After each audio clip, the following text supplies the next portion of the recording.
Looks like our racers are just about ready. We're going to give them 5 minutes to cool their heels, prep themselves mentally for today's race, and then we will be off on an exciting adventure as we attempt to reach the land of Ys. That is today's goal. We will find the legendary land of Ys, long lost, and that will end the adventure of Ys 1. We are playing Ys 1 and 2, a TurboGrafx 16 CD compilation of the first 2 games in the long-running Ys saga. So at the end of today's broadcast, all of our players should be at the beginning of Ys 2, where they will continue their adventure next week in our next broadcast. But that's getting ahead of ourselves. We still have today's exciting adventure to play through.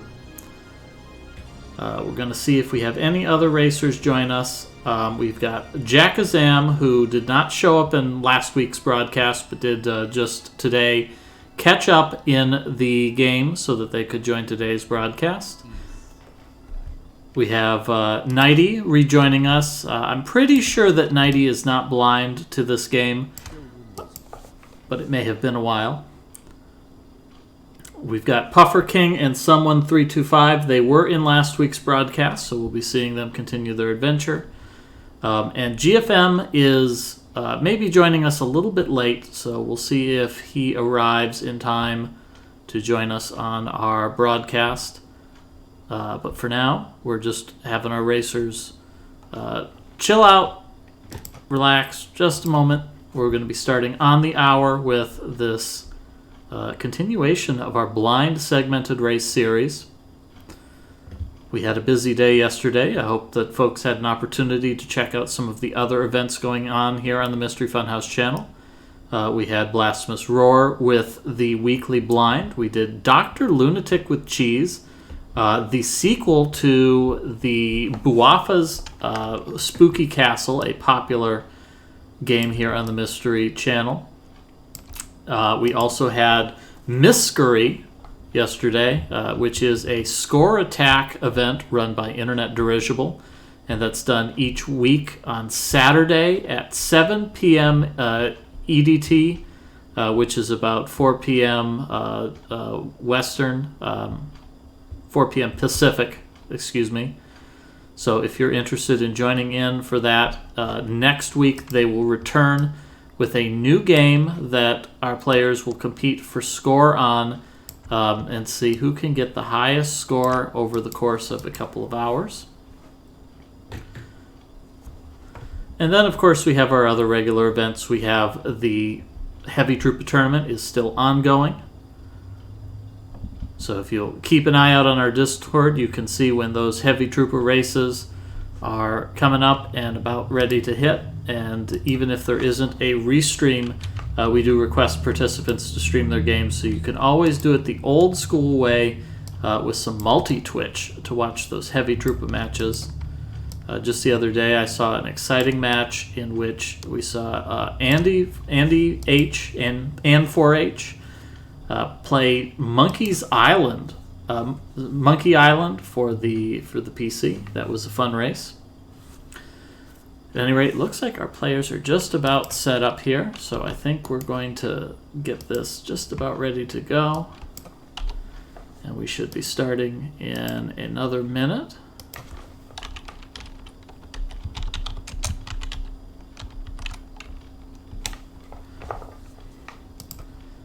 All right.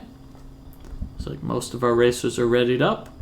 We should see our last racer ready up in a minute or two.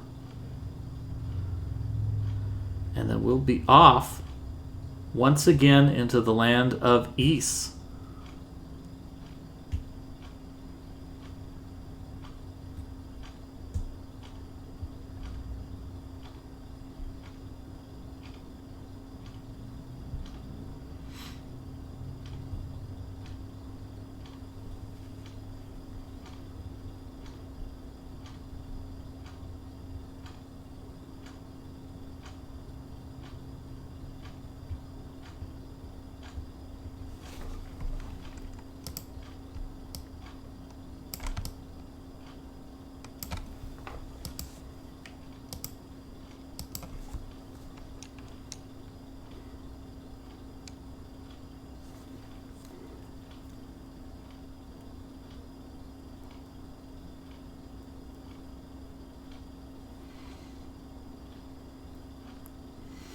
There is our last ready up. Our race will be starting in just a few seconds here, folks.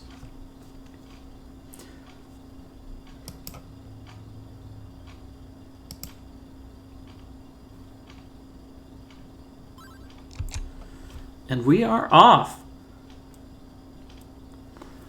So in last week's session, we played East 1. This is East 1 and 2 for the TurboGrafx 16. So our players completed East 1.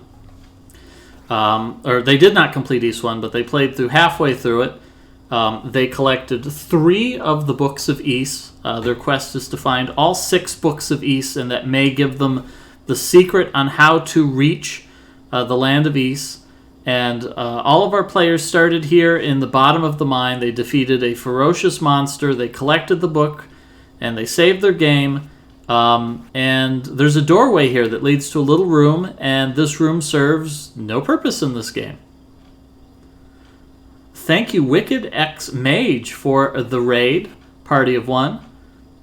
We've got Puffer King playing in today. Puffer King, of course, is no mystery to playing broadcast races. He's also a personality in the Super Mario Maker community as well, in which he participates in, I believe, weekly races. So he is a well-rounded individual when it comes to racing, and we will see if his experience can also stretch to action RPGs. So everybody took a poke in that little room in the bottom of the mines. That room has absolutely nothing in it to benefit the players. They need to head back right now. They did receive a pay spin. So the players are playing this game blind. These are players who have never played this game before. They're not familiar with this game. However, we do not send them in completely without assistance. We do give the players a pay spin that contains a number of hints, and if you type !pastebin in the chat, you can see the pastebin that we gave to the players this week, which did give them a hint that they're going to need to talk to quite a few NPCs in order to figure out where they need to go next. Specifically, the destination that the players need to do, they need to head back up to the surface. They need to have a chat with the old woman who is in the Zephic village. She will read the books of Ease to them. They've collected 3 volumes, and they can read all 3 of those volumes.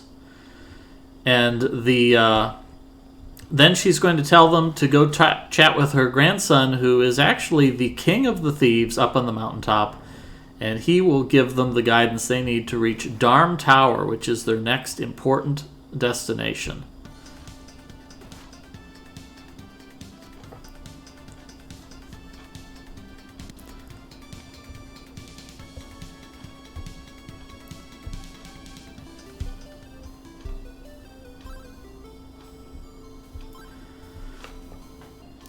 So this game seems a little bit confusing. The players are only halfway through the game. However, they've already collected almost all of the equipment in the game. They only have 1 set of weapons and armor to collect yet. They found the legendary silver armor, which the villain, a wizard named Fact, has hidden. However, our players, being the adventurous souls they are, they managed to collect the silver equipment back. And so we see someone 325 here is reading the volumes of East. This is definitely what they want to do. Although Puffer King, playing smart here, he listens to the woman and ignores her offer to read the books, and she immediately tells him, "Oh no, you got to talk to my son." So we'll see if Puffer King here can figure out who Gavin is. Gavin is the thief up on the mountain. If he goes to talk with Gavin, he will move on to the next part of the adventure, where he will get to slay some more monsters and collect some more treasure. Sounds like Jackazam is taking a moment to talk to everybody in the tavern. Unfortunately, the tavern is not going to be of much help.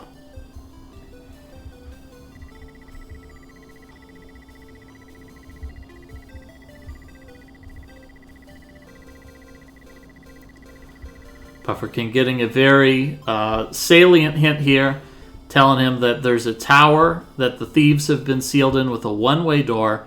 Little does he realize that is, in fact, his next destination. So we see Puffer King and someone both making their way up the mountainside. Are they going to head to talk to the leader of the thieves? It looks like they're going the right way. Puffer taking a moment here to slay a couple of monsters on his way up here.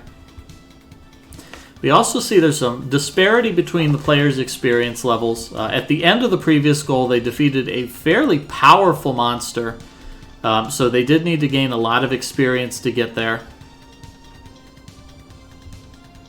Oh, Puffer, no, you got to go into the building. So we see someone here is getting the hint. He has found Gavin, the woman's son, and he does tell someone that they can go.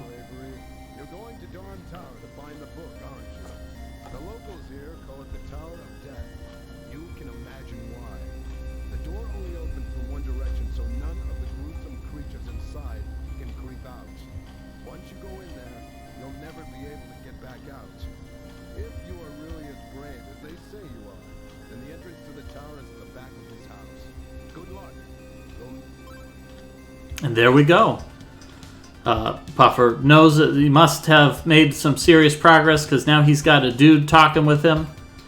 Puffer saves his game. This is a point of no return. He has entered Darm Tower and he can no longer escape. His entire life will now revolve around his life in Darm Tower.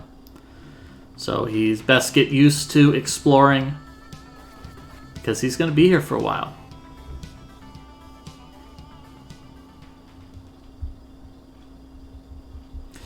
So Darm Tower is a very lofty tower. It has a grand total of 25 floors to climb. That is quite a few floors, and there's quite a bit of treasure in here as well. So he'll want to be looking around.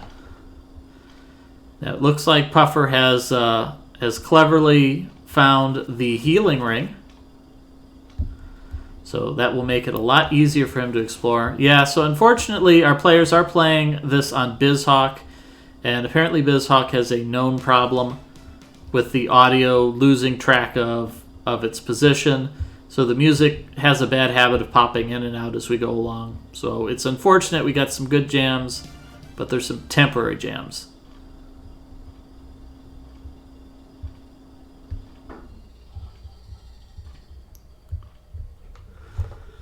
And the most disappointing thing ever, to find a treasure box that's already been opened.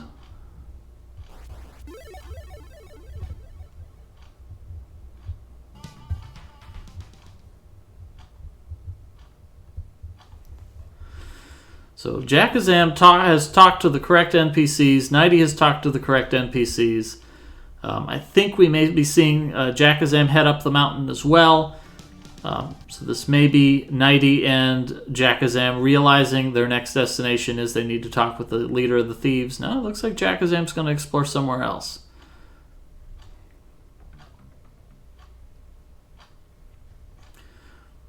So our players are just marching up floor after floor after floor. At first, the tower doesn't seem to be very interesting here. We've got a lot of just big rooms here to explore and not much interesting treasure. Things are going to pick up a little bit as they get a little bit higher, and they may discover that there is more to meets the eye in this treasure, in this tower. Looks like Nighty has found the correct destination. Looks like Jackazam is moving the right way as well. Looks like poor Puffer King got a little bit turned around. Game audio is low. Yeah, I've got Puffer King turned up as high as I can get him. Unfortunately, he doesn't go any higher than that.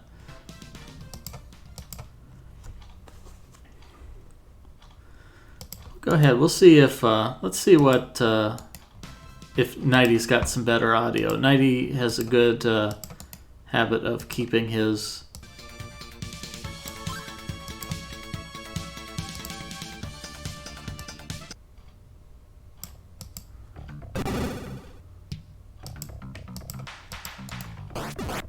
There we go. That seems like that should be a little bit better.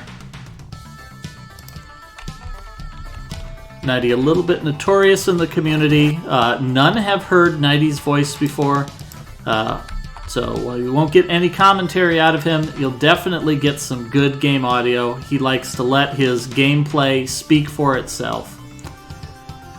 So here we see Puffer King has climbed up the tower and fell into a trap and dropped all the way back down to the bottom floor.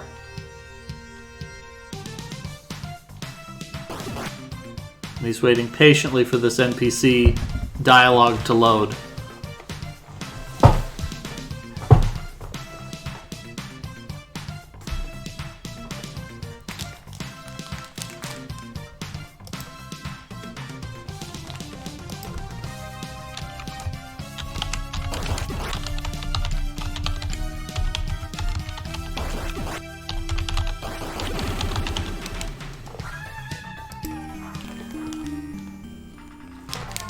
We see Nighty here biting off a little bit more than he can chew, taking a death, and that is going to send him back. Yeah, so in this translation, Adol's wall-busting best friend is Colin.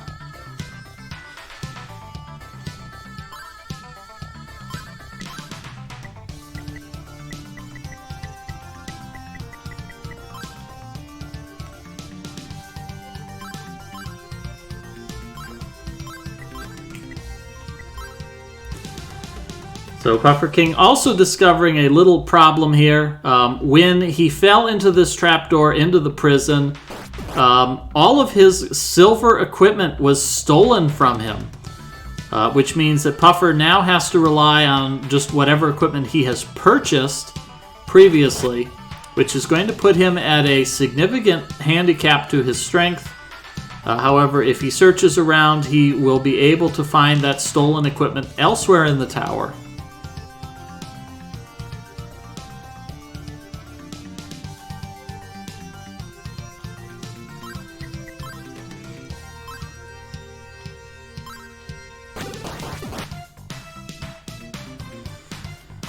Now, our players gained quite a few levels in the previous goal. However, they're going to need to gain quite a few more levels here in today's goal.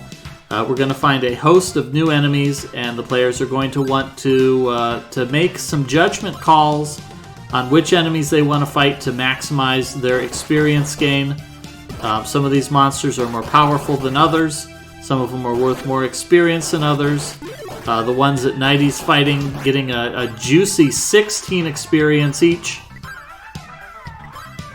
So definitely worth it to slay a few of those and to gain another level. Puffer taking a death and getting shunted all the way back down to the prison level again. And Jackazam here finding an interesting item, finding an evil ring. Very wisely, Jackazam is going to choose to save the game. If you're a fan of old school RPGs, you'll know that cursed equipment is a thing. Puffer says, "Did I just softlock? LOL." I don't know. Did he?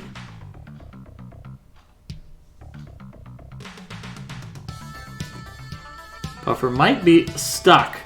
Might have to load his game.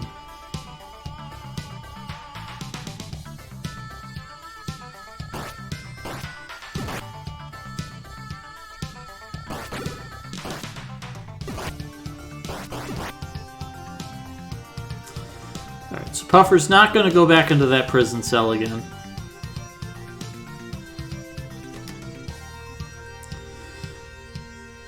So Jackazam found the evil ring, and that evil ring kills you pretty much instantly.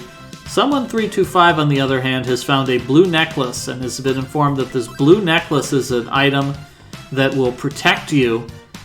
If you can wear the blue necklace and then put on the evil ring will not instantly kill you, which will be necessary later. But for the most part, the evil ring is just, it's not a helpful piece of equipment, and that you really want to be equipped with one of your more useful rings.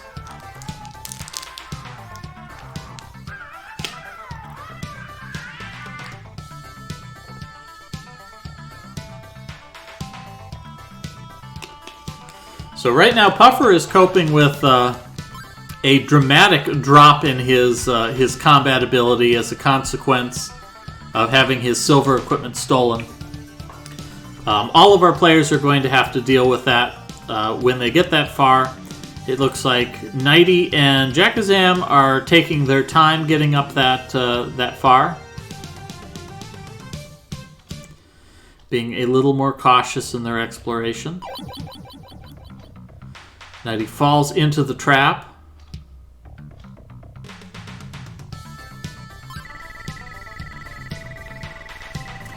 Jackazam finds Rasta, but Rasta won't have anything to do with you unless you know his good friend Colin the Wallbuster.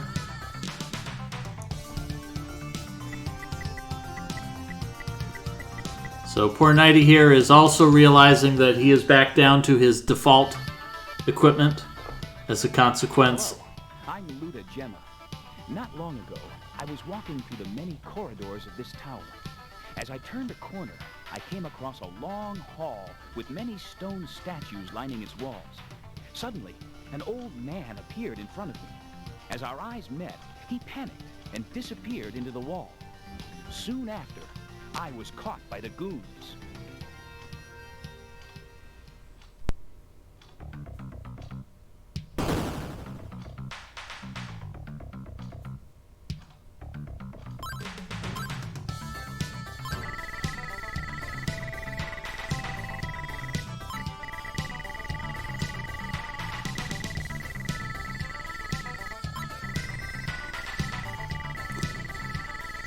Yeah, keep in mind this game was a PC 98 game that was ported to several consoles, and that this is on the TurboGrafx 16 CD.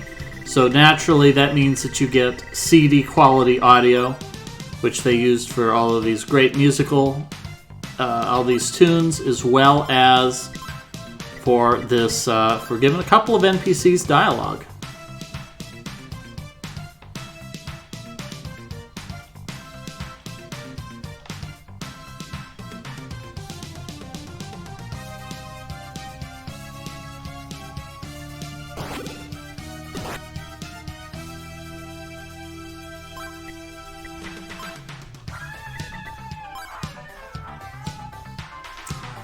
Good old Colin Von Dogie giving someone a hint that there is a brooch in the tower which may do something when they approach a mirror. Nighty's coming to unfortunate grips with the realization that he cannot leave this tower anymore.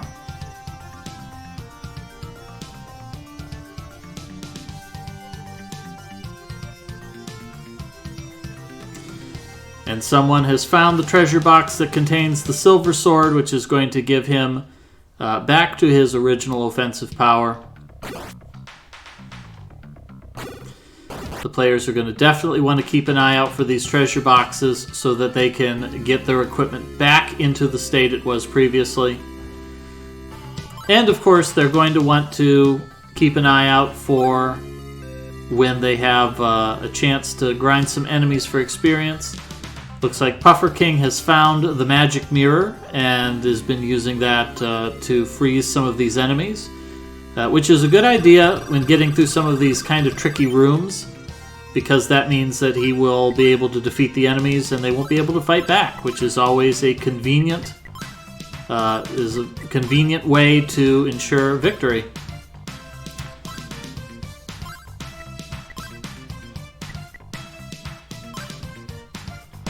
I don't know whether that was deliberate or not, but Puffer's use of the mirror revealed the location of the hidden door, which is important because he does need to be in here to get his hands on the blue necklace, which is a very mandatory item. And someone has found the first boss of Darm Tower. It's the Mantis Ant from Secret of Mana. Making an anachronistic cameo here, and that creature just beats the crap out of someone. So it may be a need for searching for some more equipment, or someone may need to grind a couple more levels to get an edge here on the boss.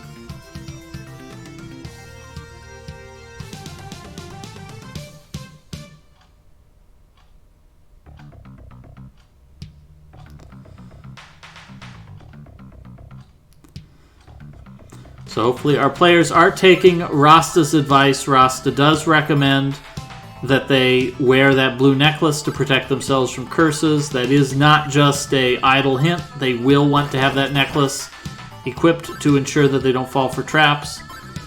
And we see our players are having a little bit of difficulty here. These are some pretty powerful monsters. We see someone, for example, has taken a single hit from that guard, and that took him down to 4 hit points. However, he does find his silver shield and then is immediately devoured by sentient statues. So 1 step forward, 2 steps back.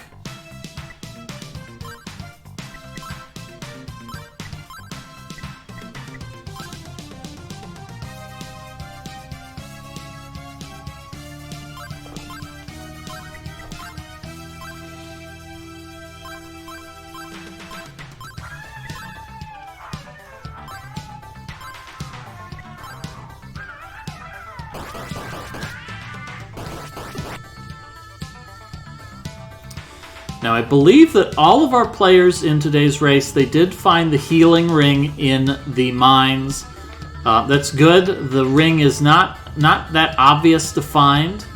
It is in a little room that is in the middle of the mines. That's very easy to overlook.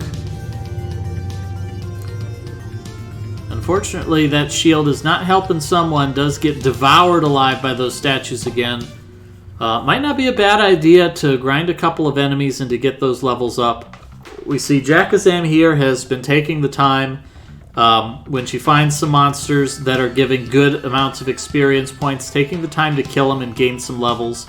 That gives you small but significant boosts to your attack power and your defense, and makes it a lot easier to survive these enemies. Whereas we see Nighty and someone are both on the previous level. They have less experience points than Jakazam does. And we see Puffer King is lagging a little bit behind here. Puffer King is a full level behind someone and Nighty. So he's just taking even more damage. I don't think that Puffer can even survive a single hit from these enemies. So he needs to be very cautious as he's exploring not to take a hit that will kill him.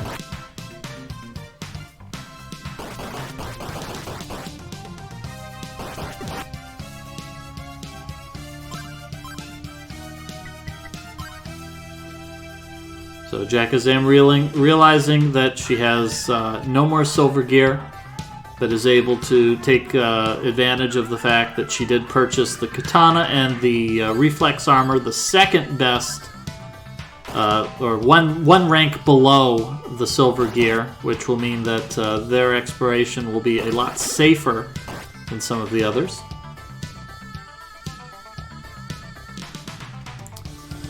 Now, the use of the healing ring allows the players to restore their hit points anywhere. However, anybody can restore their hit points whenever they're on one of these balconies, like the one that Jakazam is on right now, and the one that Puffer King is just emerging onto. Those are considered exterior places, and they will let you heal your health, even if you don't have a healing ring, which is good, because at this point the players are unable to leave Darm Tower, which means that they're unable to get any items that were located in the outside world before they came here.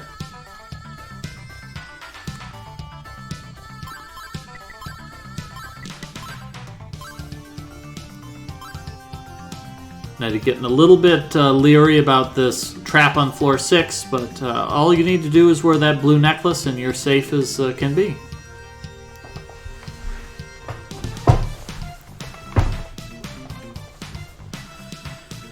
So Puffer King is suffering a little bit here, does not have very much attack power. Puffer King was a little bit different than the other players in that he seemed to optimize defensive equipment over weapons, which meant that he never bought the katana unlike the others. However, now he's got the silver sword again, This is going to be a huge boost to his offensive ability. So he is going to be much more able to defeat these enemies.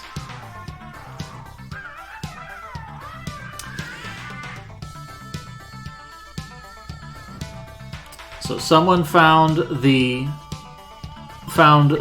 haunted room. There is spooky music playing in that room, and it causes your health to diminish very quickly. Someone did manage to make it to the doorway, however, which means he received a very useful hit.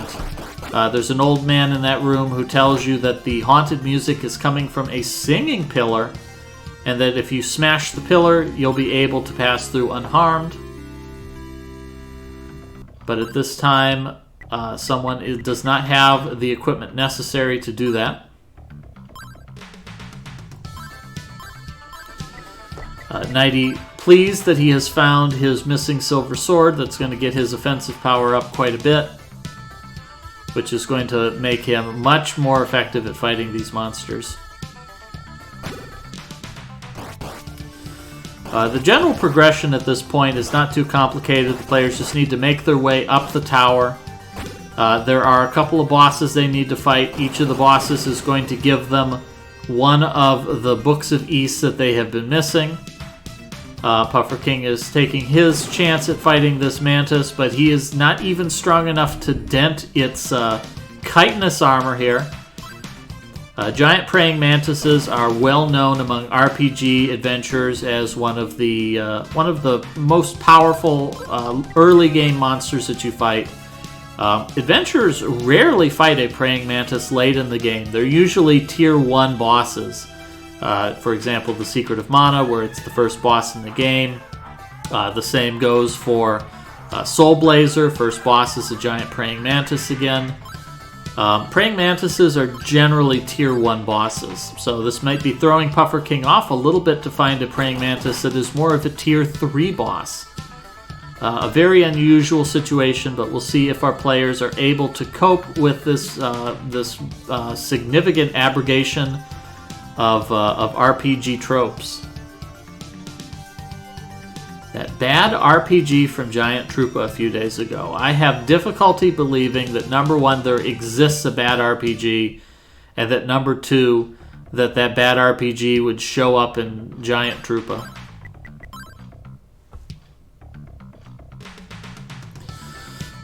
So the good news is someone here has picked up that these statues must be related to getting rid of that music. Unfortunately, without the hammer, that's not going to happen. The hammer is the prize for defeating the praying mantis boss. So what someone needs to do is find all of the armor that they can. I think that they can get the sword and silver shield at this point, and then they need to gain enough levels to defeat the giant mantis. They for the Sega CD. Oh, I think I saw that. Who was playing that? Was that Pika Pals playing that? I saw somebody playing it, and it looked very generic, I think.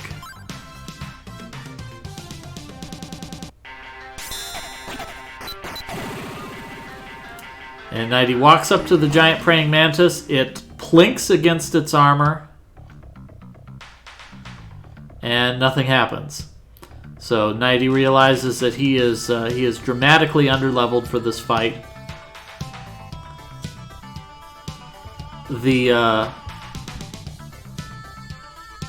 This is maybe some flashbacks for Nighty. Nighty participated in one of our earlier weekly blinds. Jackazam participated in it as well.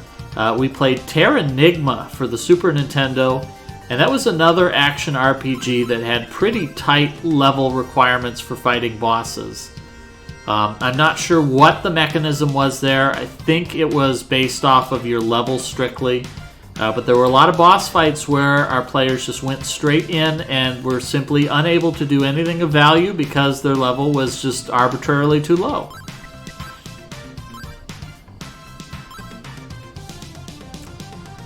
Nighty sees this hallway. It's got some guards in it. He says "Holero" to the guards. They try to stab him, and he decides he's going to go look somewhere else for some friends.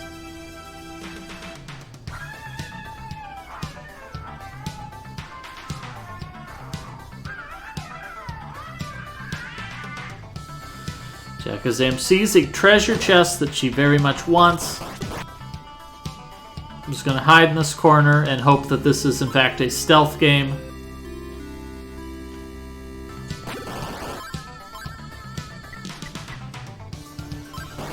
Shakazam is going to be very pleased to find that this is a upgraded sword. Oop, Nighty tries to fight the giant statues, takes a death there.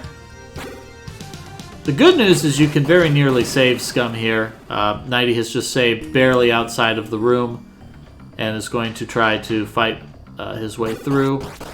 We see the same here from Puffer King. Puffer King has tricked these guards into moving. Now, it's really not clear to me if the players took to heart. In the pace bin, I did provide a couple of hints. The bump combat system is very basic. You just run into enemies until the enemies die, and then you repeat.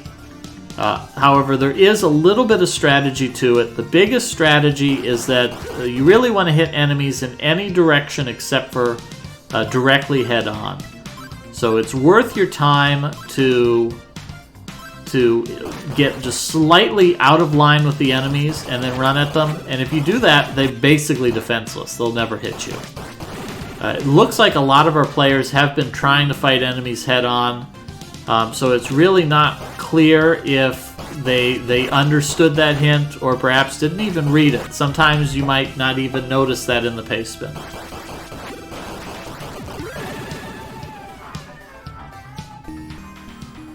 Because we see Puffer King doing a lot of running head-on at these enemies.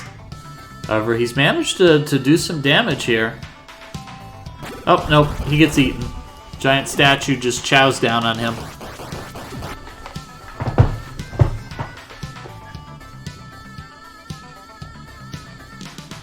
Now, he wisely saved his game in a new slot. So in the event that Puffer finds himself in a situation where he can't escape this save file, the save file seems dead, he can always load another save file to get out.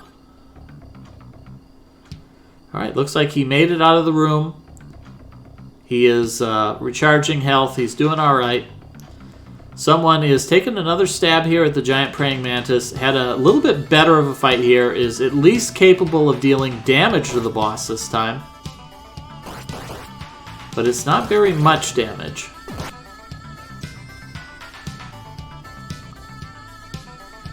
Yeah, these praying mantis sickles, just like in real life, video game praying mantises are capable of throwing their sickles like homing boomerangs.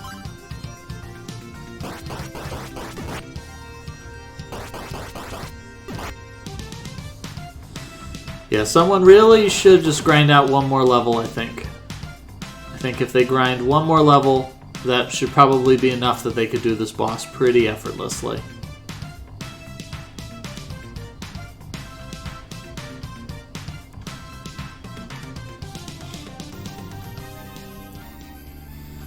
Oop, Nighty steps into that room, and that room is scary AF.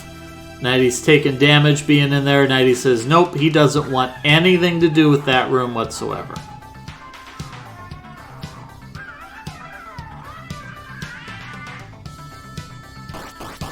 Someone is doing fairly well against this Mantis boss. Nope, I'd say that, and he instantaneously dies. He really does need to gain one more level here. He just needs to find some monsters, and that will be enough to make this boss pretty trivial.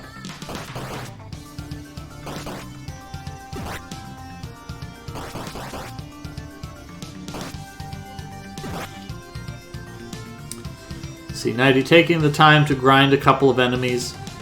Really, a big part of this race is to identify your opportunities to grind levels. Monsters respawn in the same area depending on where you're standing. So the trick is to find an area where you can dip out, respawn the monsters, dip back in, and kill them as quickly as possible. Really, the trick is just looking for the place where you can deal the most damage per second possible. Someone's doing pretty well against the Mantis boss so far, but he really cannot take any hits here. Yeah, each of those sickles is taking off almost a quarter of his health. But he's identified that the boss will only have 3 boomerang sickles out at once. So as long as he is cautious, he can get hits in. Oh god, he's down to 1 hit left, but the boss is still at half health.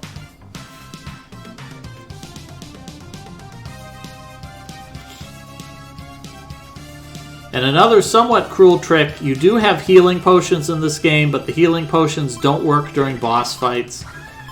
Which means they're not that helpful, really.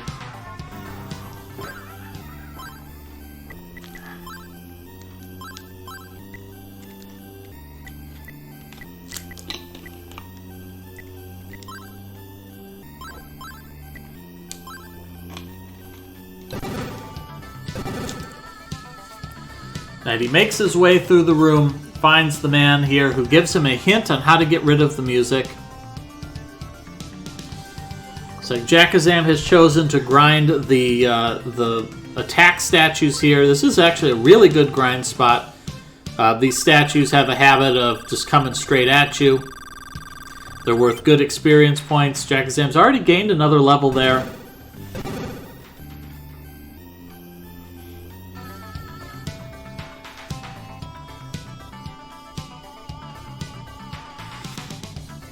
So Nighty is trying to figure out the secret of the pillars.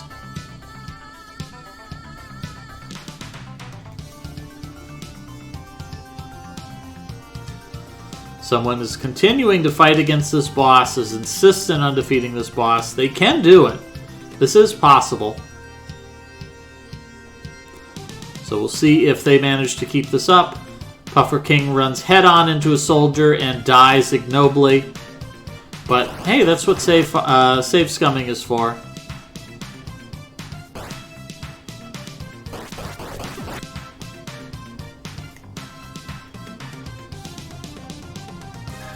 Jakazam is still a little bit fragile. These statues deal a pretty healthy chunk of damage. However, they're given good experience points, so Jakazam is going to grind these for a while. Someone is pulling ahead here in the damage race against this boss. Oh, nope. Takes 2 sickles to the face, and there's nothing left. Nighty is continuing to investigate these pillars. He's got the right idea. These are absolutely the correct pillars. He simply does not have the equipment needed to smash it. You do need a special purpose hammer to smash these. You can't break them with the pommel of any of the 37 swords that Nighty's carrying around.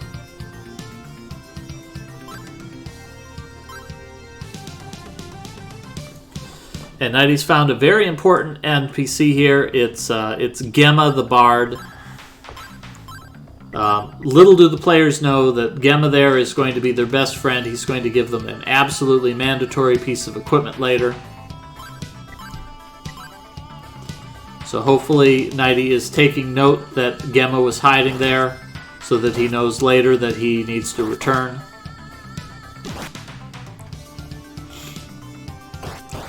Jakazam's gained yet another level here and still grinding on these enemies. They're still worth a fat 16 experience points each, which means Jakazam is just racing up in those levels.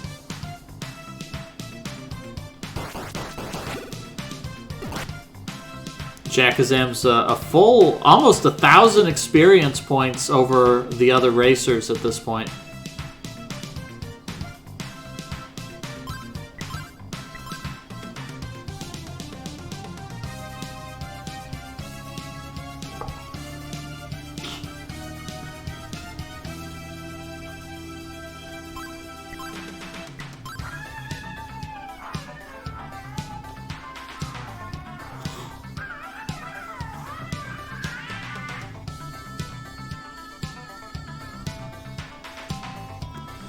And the good news, too, is all the levels that the players gain here in East 1, they will take these along with them to East 2, so this will give them a good starting point in East 2 when they get to that.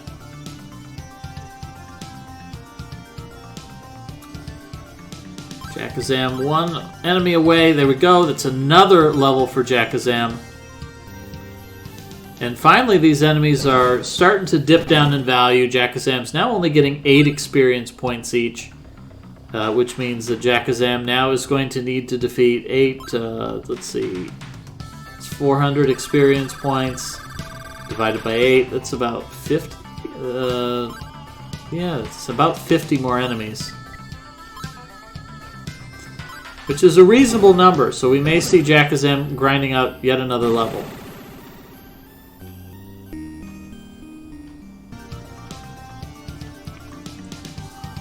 Someone still fighting the Mantis Ant. That wasn't a very good attempt. Only got a little bit of health off of the ant before succumbing to his wounds. This is really a bad strategy for someone right now.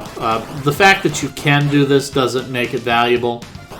Really, the advantage is if you're at a high level when you kill the boss, it's just going to drop a giant pot of experience points for you.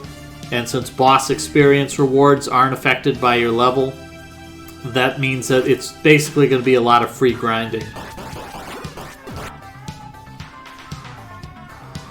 Alright, someone's got the boss's health down lower than his own health.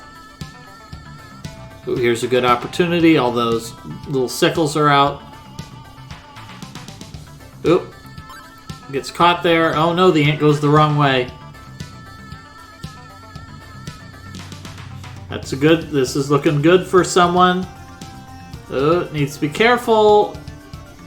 Walks into a sickle. Got a little bit greedy there.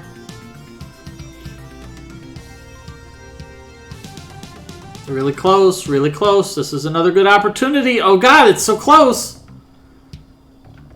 Don't get greedy, don't get greedy. There it is. Someone manages to defeat the giant mantis ant. So it's going to give a full health restore. It's going to give him a big chunk of experience points. It's going to gain him a couple of levels.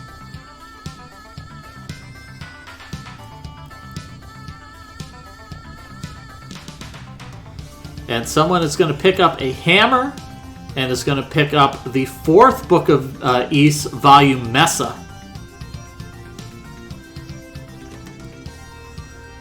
Volume Mesa, that'd be the volume written by Jar Jar Binks.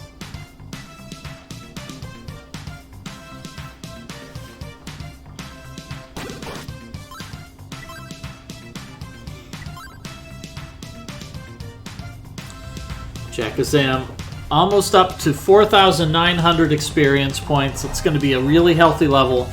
Jakazam's fight against the giant mantis ant is going to be a very different fight than the one that we saw someone go through.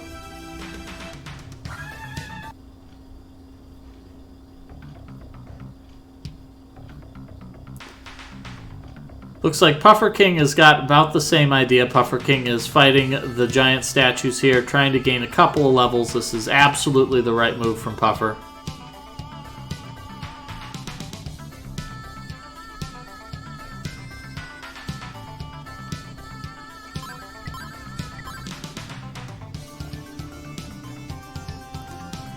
It's like Jakazam is going to keep fighting these statues. They're only worth 4 experience points now, which means Jakazam is going to need to kill 100 of these to gain another level.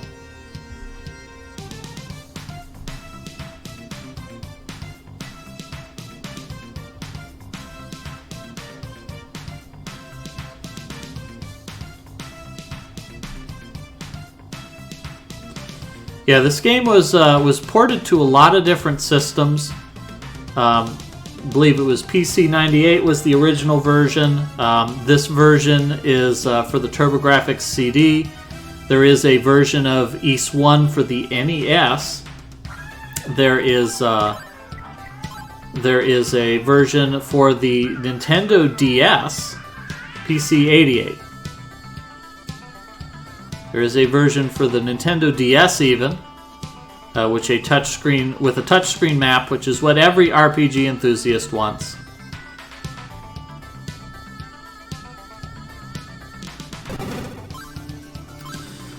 So now that someone has the hammer, hopefully he can put this together and realize that the hammer is what he needs to use to destroy the statue. So here is Nighty's attempt. Nighty is in about the same position that someone was in. Taking a lot of damage. Oh, it looks like someone already smashed the statue. So the music is gone, so he is able to proceed to the next floor of the tower. We're seeing some progress here. Someone is now on the 12th floor, about halfway up the tower already.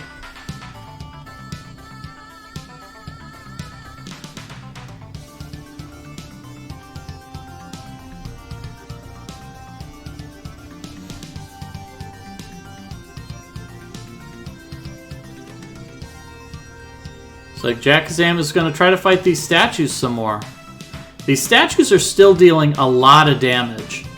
So Jakazam does need to be cautious about saving frequently to make sure that there's no progress lost.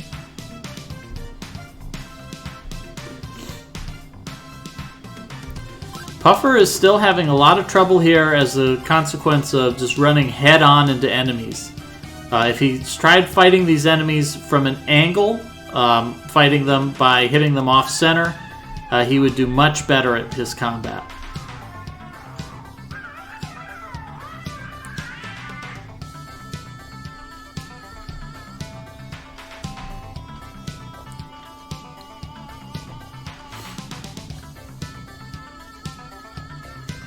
There's another death for Puffer.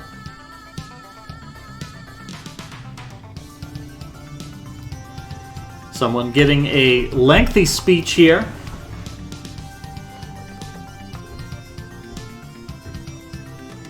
In which he has been informed that there is a captured girl somewhere on the 16th floor. It's a pretty important piece of information. Hopefully someone remembers that when they find the 16th floor.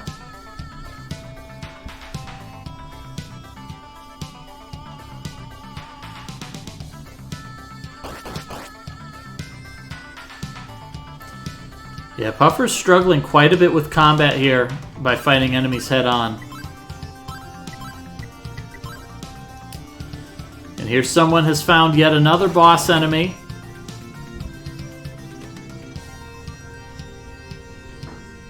This one just seems to roll around and just throw sparks at him. Not nearly rolling around at the speed of sound, more like a couple of miles per hour here. Ooh, that was a pretty good attempt there.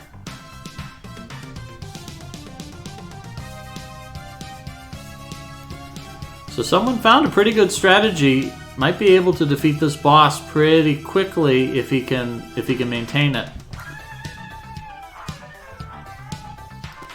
And I like here when you die, the boss like has a little, all right, I'm done. I'm going away now.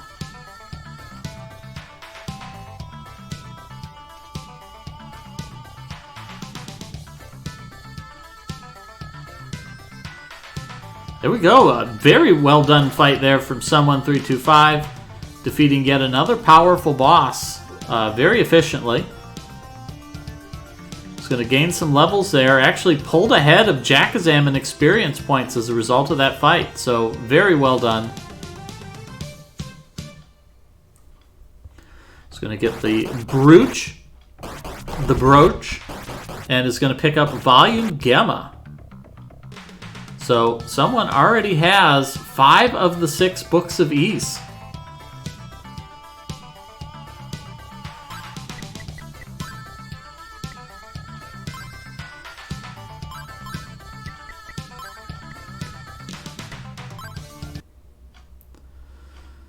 It's like Nighty decided he didn't like what he just did and has loaded his game. This isn't a bad idea if you're thinking that you might need to go back and talk to a character or look for somebody. Save your game where you are, go back down, and if you realize that was a waste of time, there's always heading back with your save file.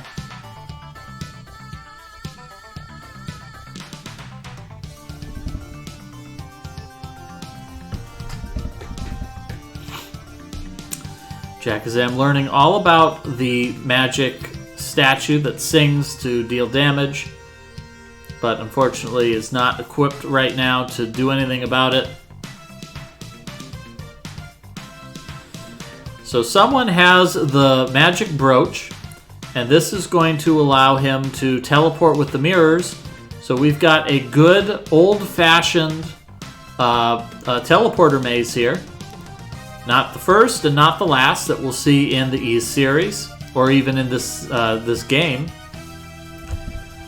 So we'll see how long it takes someone to figure out the correct sequence of mirrors to get to anywhere other than the starting point.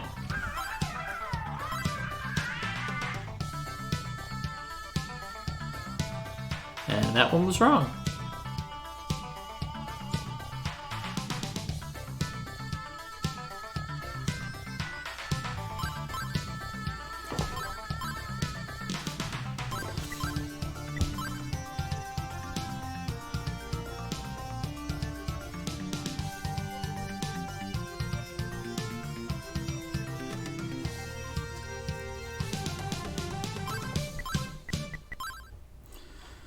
All of our players getting absolutely their mileage out of that Mask of Eyes.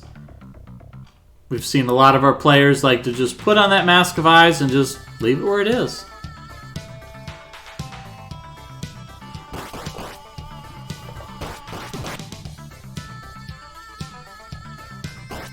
So see a nice strategy there from Puffer King, standing at the far end of the room and luring those sickles very far away. But he's still pretty underwhelmingly powered here. A couple more levels would make this fight significantly easier. Someone has found the silver armor, the last piece of silver equipment. So once again, someone 325 is back to where they were when they entered this tower as far as their offense and defense is concerned. See, Puffer is going to try to take out this Mantis. Going to chip away at its health just a little bit at a time. It may be a praying Mantis, but it seems like Puffer may not have a prayer right there because he takes another death at the hands of those flying sickles.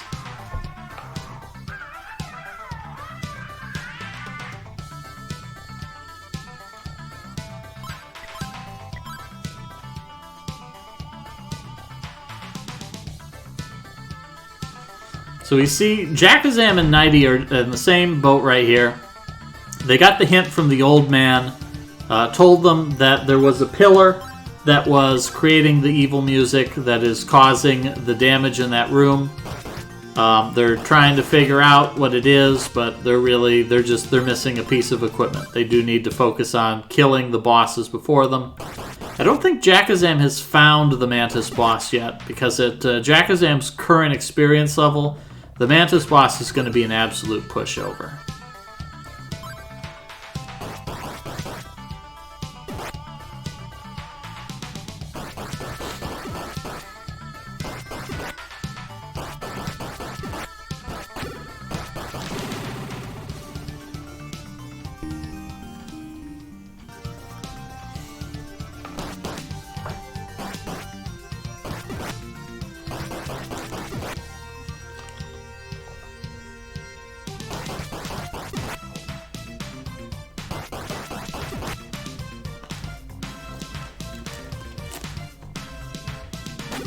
Looks like someone is making their way through the mirror maze.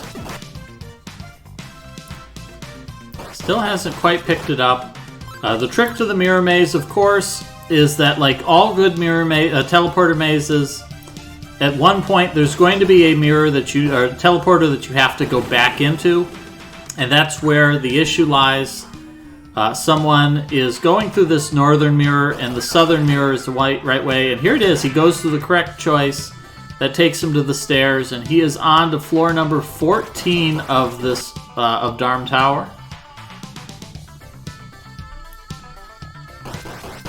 Jackazam taking a stab at the boss here. Takes a death, but that was pretty good damage for not knowing what was going on. Yeah, you can see Jackazam is just taking huge chunks off of this boss's health. Just needs to play slightly more defensively and we'll be fine. Also, direct your attention to the gold here. Our players are accumulating massive amounts of gold.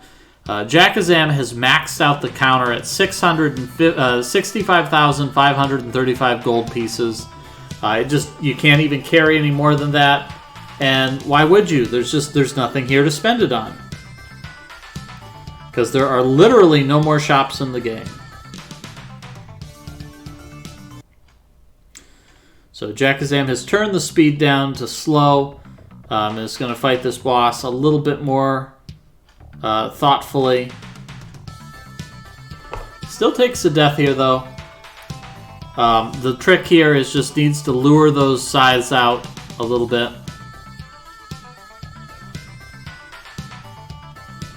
I think Puffer might think that it's optimal to be on center for the enemies, because it seems like Puffer is deliberately going out of his way to hit enemies head on.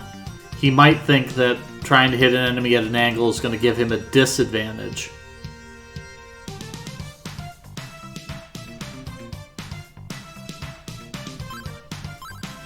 But the good news is he's in a better spot now. He's got he's getting controlled numbers of these enemies. So his grind is actually starting to show a little bit of promise here. Oh no, he stops moving, and that's when they get you.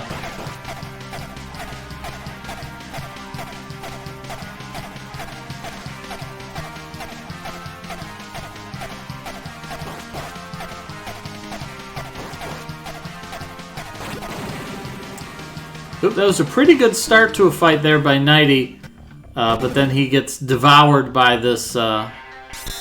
He gets devoured as soon as the sickles start coming out.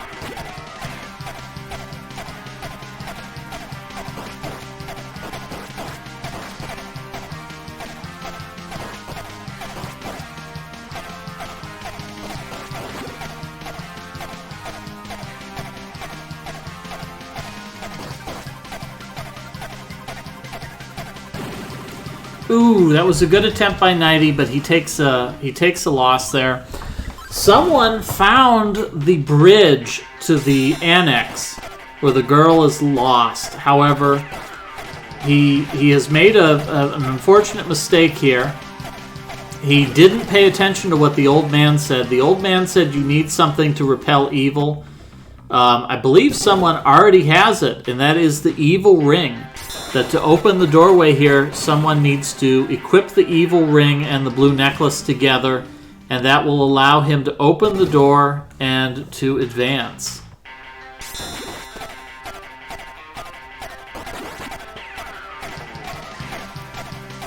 I wasn't paying close attention, but it looks like Jackazam may have defeated the giant praying mantis, which would give her the hammer and would allow her to get past the music room.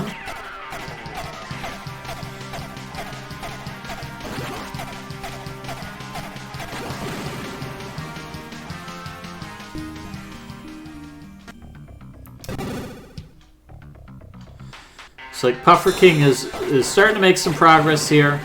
That first level or two was a little bit shaky, but with an extra level under his belt, looks like he's doing a little bit better at fighting the monsters in this room. When he gains a couple of levels here, he should find that fight against the giant mantis will be significantly easier.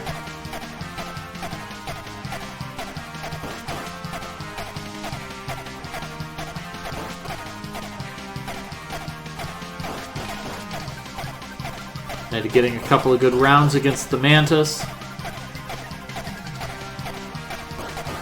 He had a good cycle there, and he kind of lost it.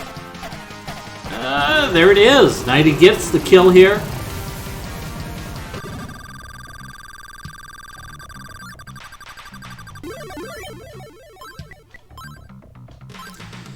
Jackazam was not wearing the blue necklace and fell into the trap. Wisely, Jackazam chooses to save the game. Or wisely chooses to load a save game. Puffer King on the cusp of gaining yet another level here.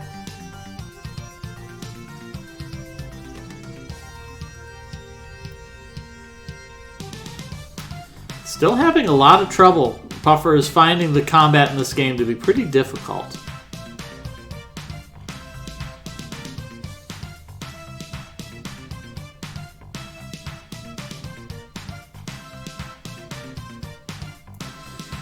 Yeah, Puffer did not get the power ring. To receive the power ring, you have to find the silver bell, which is hidden in the shrine, and you have to return that to the village elder of Zeptic Village. That's not a big deal. It might make grinding a little bit easier, but that's not a long-term issue because at the end of today's goal, it won't matter whether he found it or not.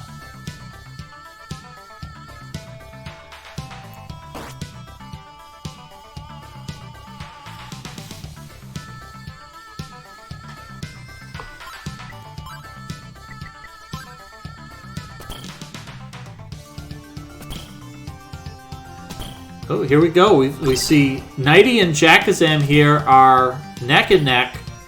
Both of them got that hammer from the giant praying mantis, using it to smash pillars, and they find that exactly one of these pillars shatters when they hit it with the necklace or hit it with the hammer, and that's going to allow them to pass through the spooky music room and advance to the next part of the tower. So this part, unfortunately, Puffer King is starting to fall behind. He kind of put off grinding for a little while, and I think that hurt him. But the good news is I think he should be in pretty good shape once he gets through this session. If he gains one more level, he should be able to defeat the giant praying mantis pretty easily.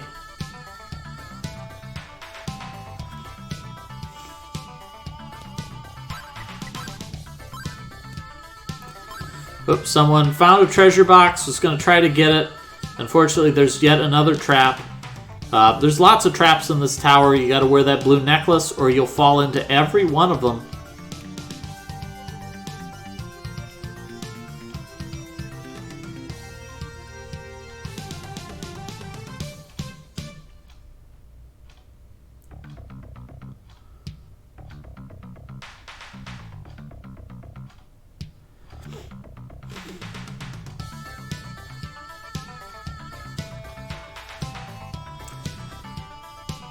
Someone continues to fall into that trap, doesn't have that blue necklace equipped. For those of you who are joining us who might not be familiar, we're playing Ys 1 and 2 for the TurboGrafx 16 CD. This is a compilation of the first two Ys games, the second game being a direct sequel to the first. And we are playing through this game in segments. We do this each Sunday. We've been doing this for quite a while. We played through quite a few games, a number of action RPGs. We've played through Soul Blazer. We've played through Terra Enigma. We've played through a couple of other titles. We played through the entirety of the Metroid Prime series. We played through The Legend of Zelda Ocarina of Time. We found a couple of people who were blind to that game and played through. And of course, we've got plenty of other games that we'll be playing through. We expect this game to take about 4 weeks total. This is week number 2. So in another 2 weeks, we should be wrapped up on this game, and we'll be looking for another exciting title to play. I think I've already decided next up we'll be playing we have a couple of N64 games that we might play through. I haven't decided yet which one it's going to be. We might play Rocket Robot on Wheels, which is a collectathon. Look at how quickly Jackazam destroyed this boss. A different in experience is really a huge game changer for Jackazam. We may play Rocket Robot on Wheels, which is a collectathon in the sense of Super Mario 64. We may do the Mystical Ninja 64. There's Nighty also getting a nice clear there. So we see Jackazam and Nighty are picking up Volume Gemma here.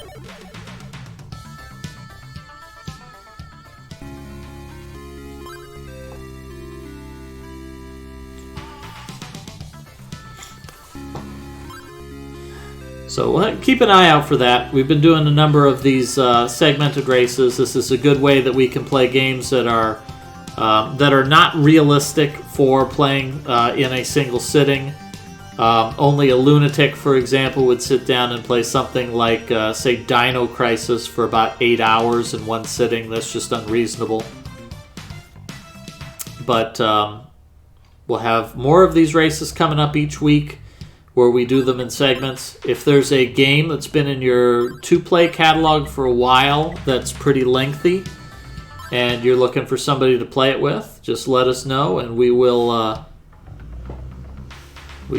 go ahead and we will put that on the bracket. That might be the next game we play. That's a joke, by the way, because actually Nighty and I did sit down and play 7 hours of Dino Crisis in one sitting, and it was a little bit unreasonable. So someone here has found a new weapon. They found some battle armor. They found a flame sword. No video game is really complete if you haven't gotten the sword that has fire for its blade. So that's good that we've gotten that over with. That needs to happen at some point in any given RPG. What is Nighty doing?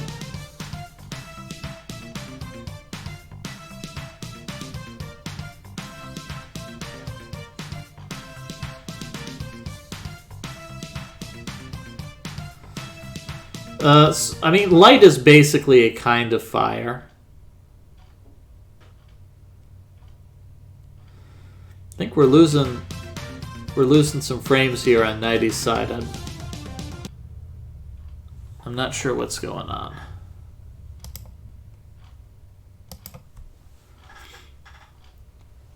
Not entirely sure what's going on with Nighty. So we see here someone is in the second of the mirror mazes.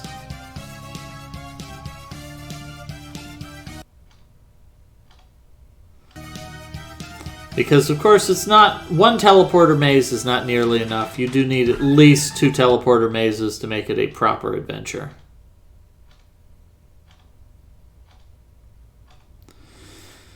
So at this point, our players are getting pretty close here. Unfortunately, Puffer King still needs to fight the Mantis Ant. However, Jackazam, Nighty, and someone are all in the same spot now. They have defeated the first 2 of 3 bosses. They only have one more boss to fight here. Unfortunately, they do have a couple of steps they need to go through. They need to go to... they need to go back to the annex. There's the annex with the door that says it's not locked, but it won't open. In order to open that door, they do need... Oh, actually, maybe there's another boss here. Maybe I'm forgetting a boss. They do need to go back to that annex that won't open. Yeah, I forgot about the twin head boss. So they need to go to the annex that won't open, and they need to equip the evil ring. The door will open for them if they have the evil ring equipped when they get there. And that will get them a very important item that will get them the eyeglasses, a pair of magical glasses that let you read the books of Ys without having an old lady do it for you. Looks like Jackazam solved the mirror maze.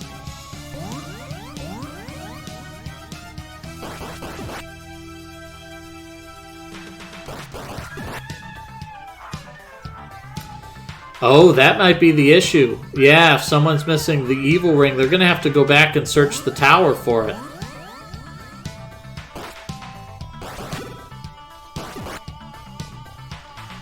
Oh, I'm pretty sure it's the same song through the whole game, through the whole tower.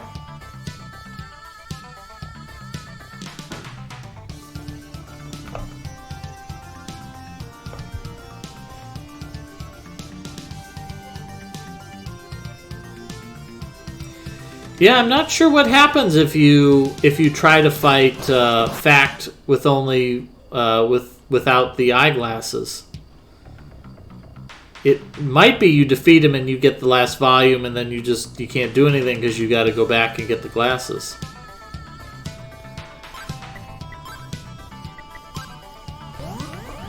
Can't get to him at all. Okay.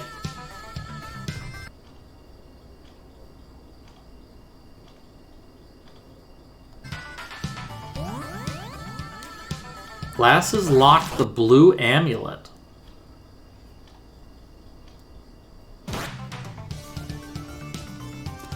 The blue amulet.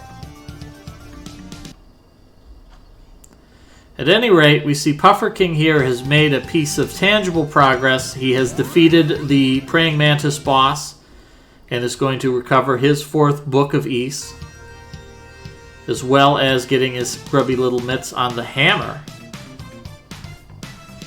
That's it. Yeah, okay. So that's what it is.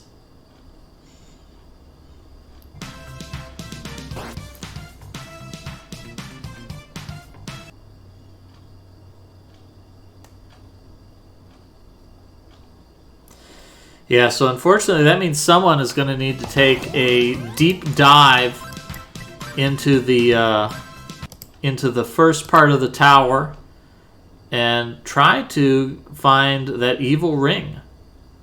I have quite a few things to look for. So it looks like we've got some issues here with Nighty's audio. I think Nighty's internet is not playing very well with others right now.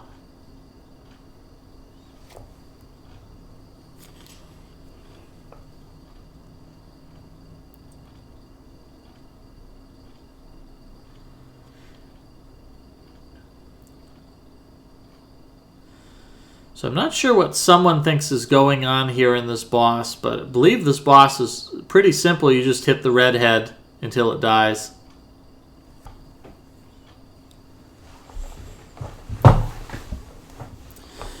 Alright, Jackazam has found the door here. Is Jackazam going to pick up on needs the evil ring? Nope. Jackazam is just going to head right back out. This is unfortunate because this is mandatory progression here.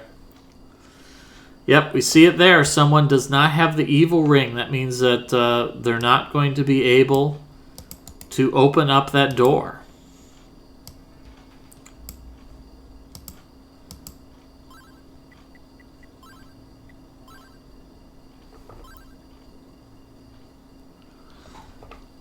So it looks like someone's going to grind some monsters here.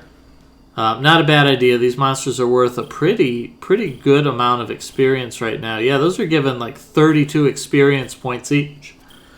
So these are going to let someone grind up a couple of levels in very short order.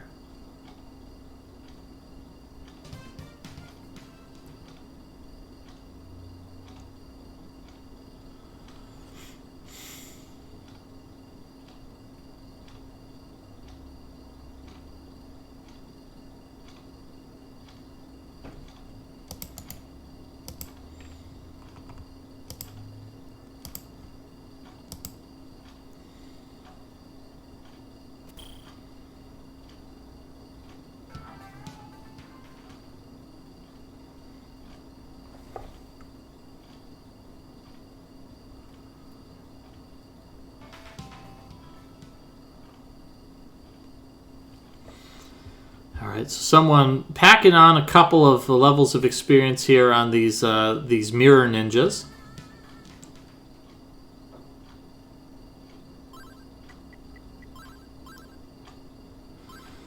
And he's going to see if that was enough to make this boss fight turn from impossible to pretty easy.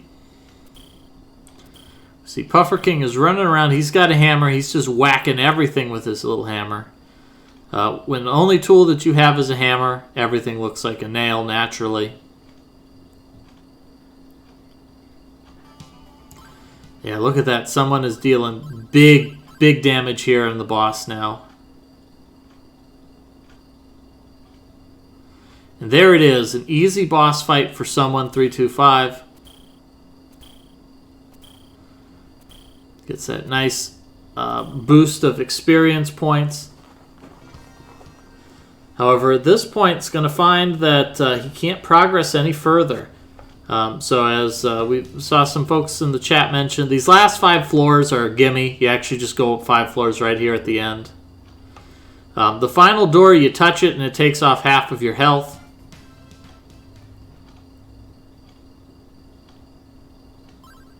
But apparently it can't kill you. So at this point now, someone does need to head back down the tower, and the correct sequence of events that they need to go through, they need to go back way down, like to the 3rd or the 4th floor of the tower, and they need to get the evil ring, which is just, it's sitting in a treasure box. It's in a room that's got quite a bit of treasure in it, actually. So you'll probably see several chests next to each other that will draw your eye. Needs to get their hands on the evil ring. They need to climb up to the 16th floor. That's where there's a long bridge that they can cross. They need to use the evil ring to unlock the door, which will allow them to rescue Lair the Poet, who previously we donated a harmonica to. They need to get the eyeglasses from Lair. They need to go talk to Lutagema, the bard. Lutagema will give them the blue pendant, and with the blue pendant, they'll be able to open that final door. And then Jackazam was walking through the dungeon, saw a wall crumble before them, and they assumed, oh, that must be my best friend Colin smashing through. But it was not. It was, in fact, a group of hideous monsters who has stolen Colin's ability to break walls.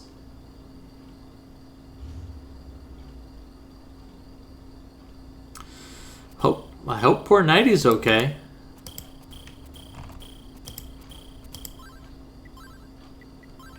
Oh, here we go. Nighty is back. Nighty has survived. We'll go ahead and we'll get some Nighty audio going here. So here is Nighty. Nighty has made it to the to Rhoda's annex, and there's a door here that isn't locked, but it won't open. If we paid attention to the old man, he said we need something that repels evil. It's not a blue necklace, but it could be that evil ring.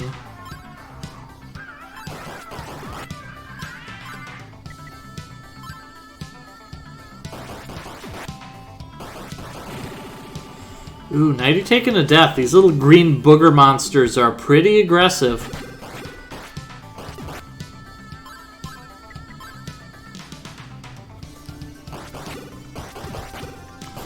So Nighty here is really close to taking a lead in today's race if he can just figure out that you need to use the evil ring to open this door.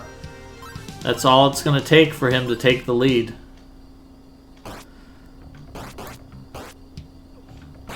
Nighty wisely using his timer ring.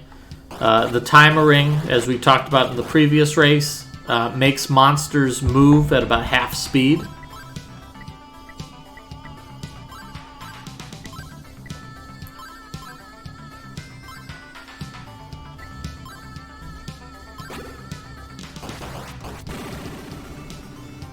Nighty taking a lot of deaths here. These monsters are very aggressive.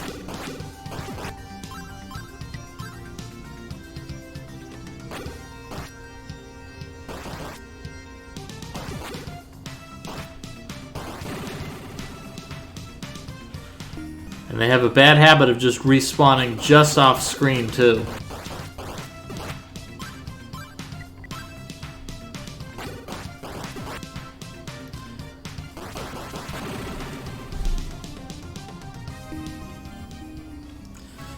Here we see someone making their way back to the annex. Unfortunately, they're still not going to be able to open this door. They don't have the evil ring.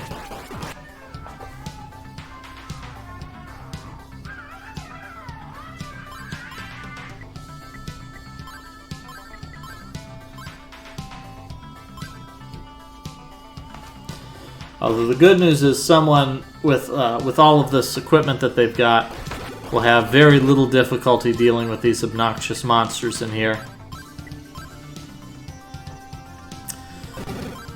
here we go. Nighty figures it out. Nighty equips the evil ring, and it announces that the door accepts its master.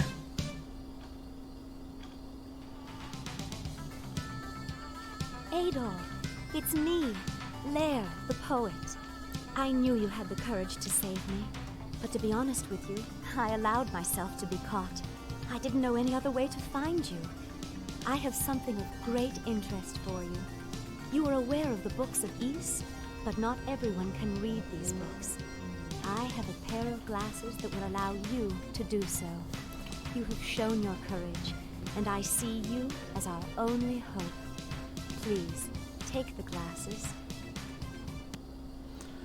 There we go. Nighty now has glasses.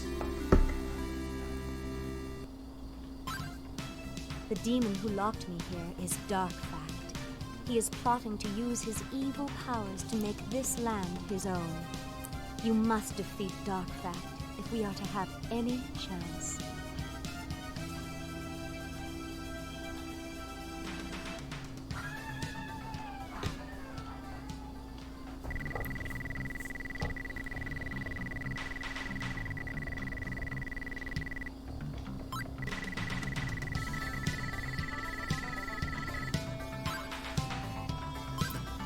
Alright, there we go. So Nighty's been informed he needs a full set of silver gear, which he's got. He's been informed he needs to defeat Fact. So now he's ready to make his way further up the tower. Someone, on the other hand, is on his way back down the tower, which is good. He needs to talk to all of the NPCs. And he needs to get his hands on that evil ring, which is hidden very far down the tower, very nearly at the very bottom, maybe like floor number 5.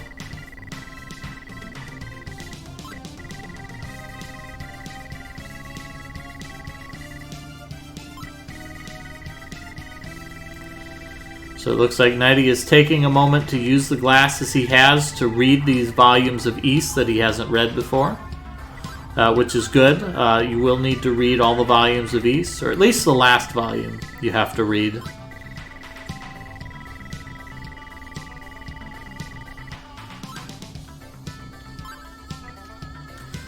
Puffer King has fallen into another trap and is back down in the prison.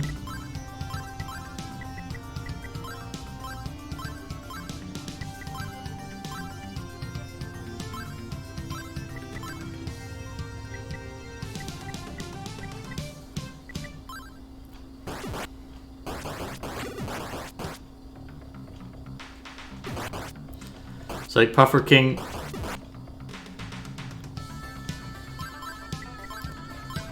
Puffer King has taken a trip back down the tower, decided to save his game. This is a curious decision here. He's also doesn't have any equipment on right now. Puffer really should put a sword on? I'm not sure what's going through his mind at the moment.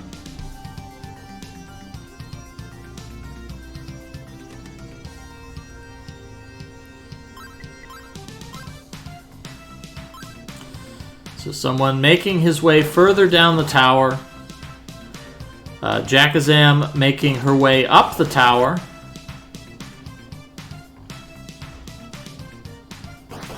Got yet another mirror maze here for Jackazam.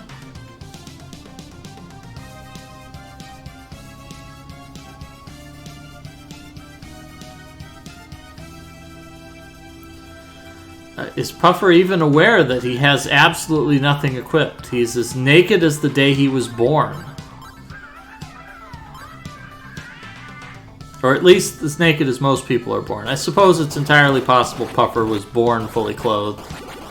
I can't make that judgment without knowing him better.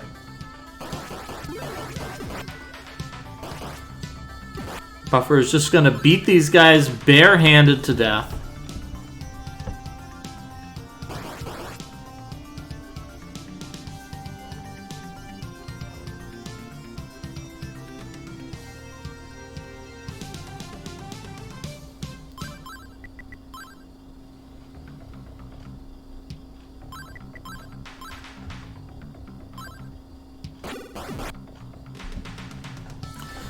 think Puffer's issue is he doesn't know what to do with the hammer.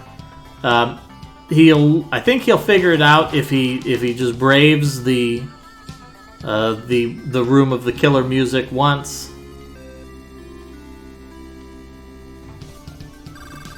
He's gonna whack this little treasure box with the hammer.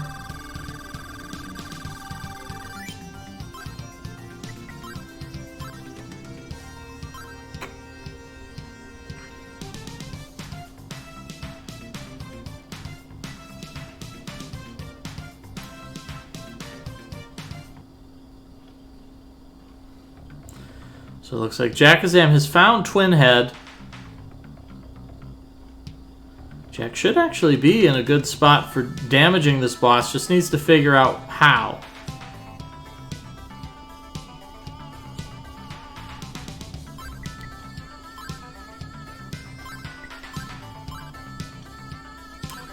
Puffer continuing to fight his way barehanded up Darm Tower. Right now, Puffer King is playing as the Dogi class, where you just punch everything.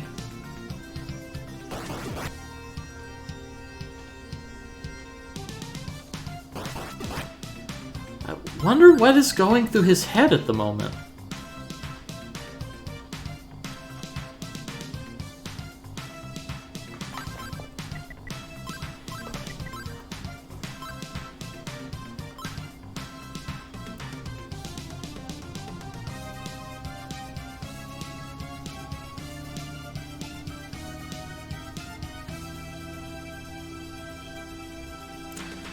Jackazam's still not entirely certain what's going on with this boss here.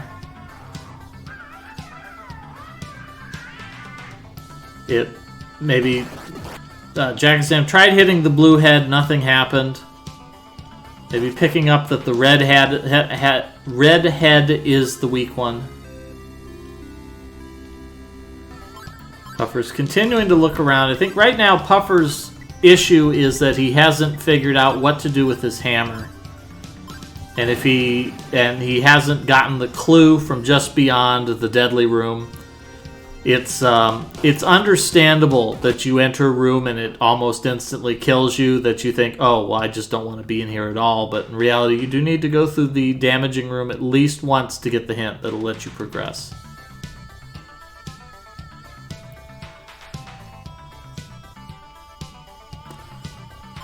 Jackazam had a better attempt that second time, or third time.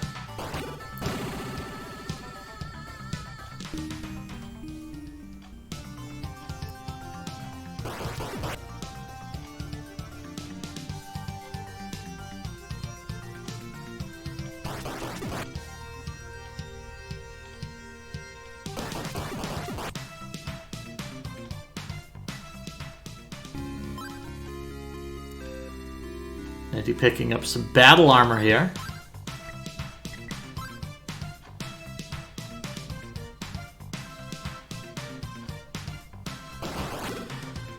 This Twin Head boss kind of reversing expectations for most bosses. A lot of boss fights get more difficult as you go on, that the boss adds projectiles or attacks, but this boss, for whatever reason, once you get down to about half health, the number of orbiting projectiles just diminishes for some reason.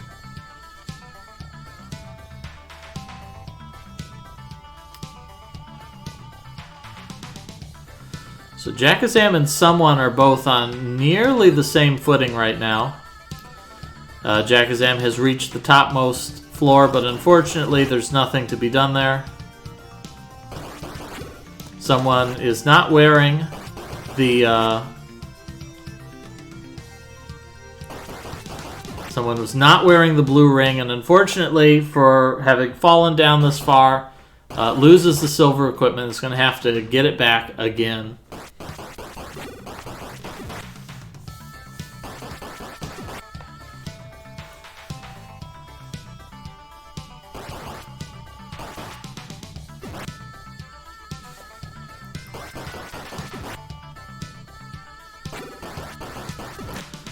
And apparently, while someone was climbing the tower, somebody came back, fixed the wall in the prison, just so Dogi could smash it again.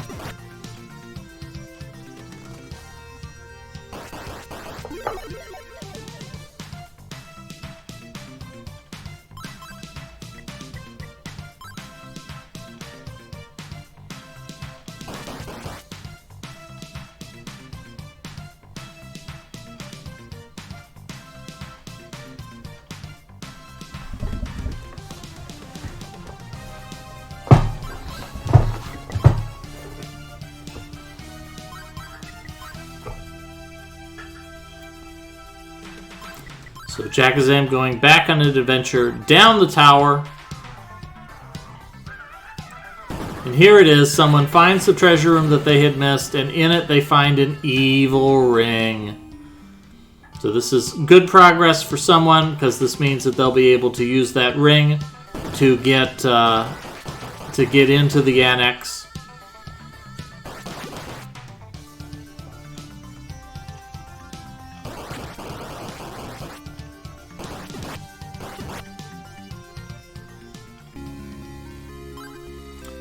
There's Nighty picking up the flame sword.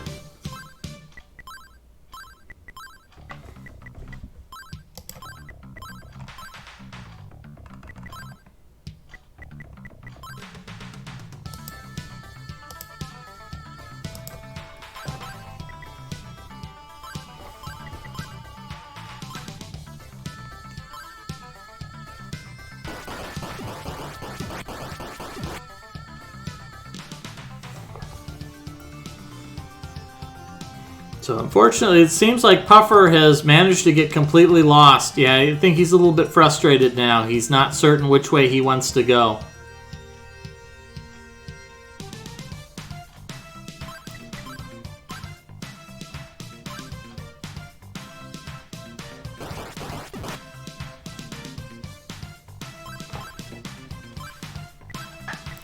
He goes up, he goes down. Puffer's really not certain where he's supposed to be.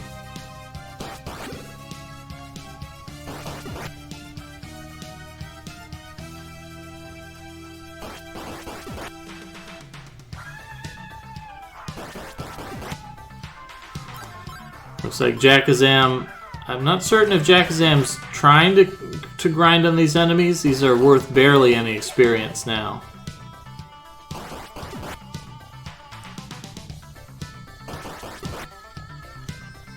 So someone has a new piece of equipment here. So hopefully he'll be just going to all of the places that seem to be dead ends and try this evil ring to see if this will get him some new result.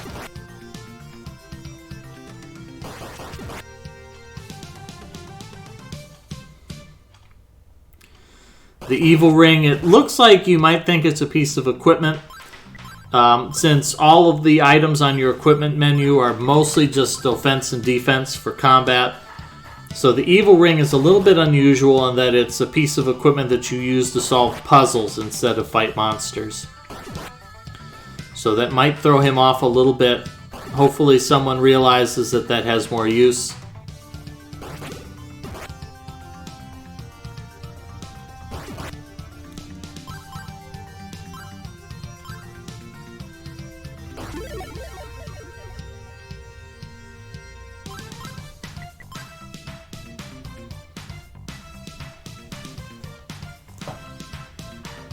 Also, I think someone also fell down the tower. We'll have to check next time he opens his inventory. If they took his silver gear, he's going to need to find that again. You do need that silver equipment in order to beat the game.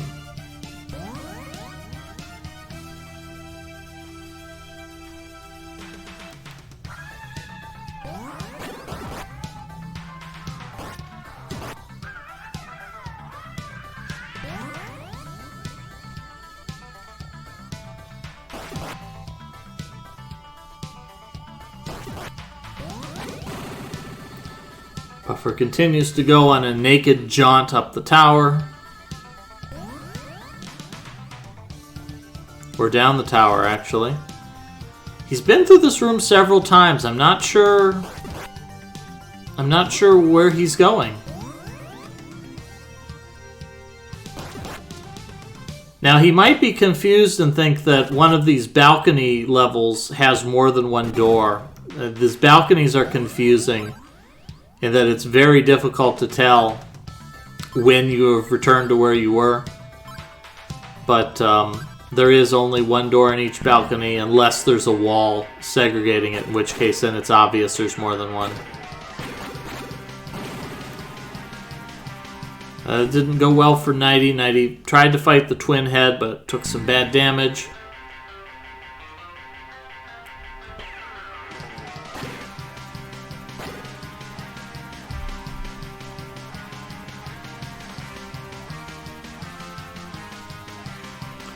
Now he's just waiting for this boss to do something.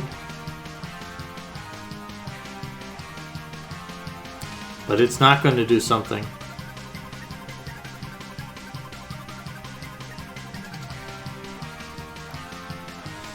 Ooh. So Jakazam may be a little bit confused here. The paste bin did have a hint in it that you might need to talk to NPCs if you encounter a locked door. And I think the problem is Jakazam is incorrectly assuming that she needs to talk to somebody and make that door open. But she already has everything she needs. There was, in fact, an NPC who told you that you need to use something to repel evil to get that door open. So might see our players getting stuck here for a while. So someone needs to head up to the 16th floor.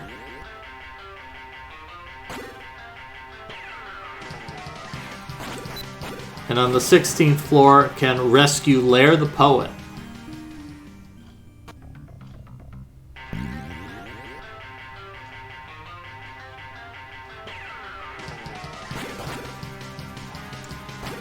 There it is. Nighty dealt some damage. Does he figure out what's causing it? It's the red head.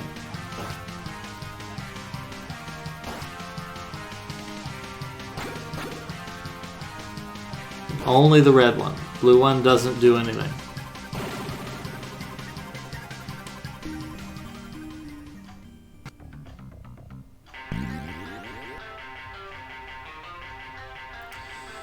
Alright, someone's on the 16th floor of the tower. Where is Puffer King now?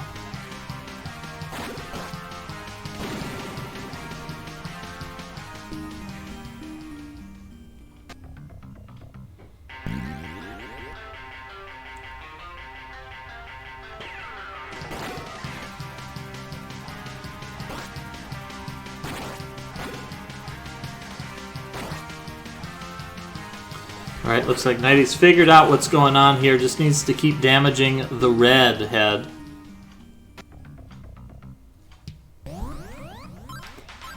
Alright, Nighty might be gaining another level here.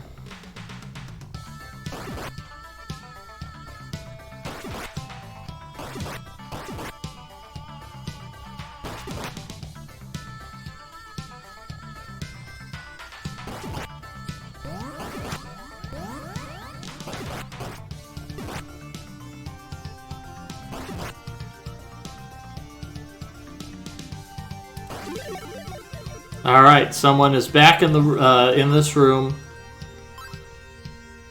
He's going to equip the evil ring. He is the evil ring, and that makes the door open. So here is someone making an important piece of progress.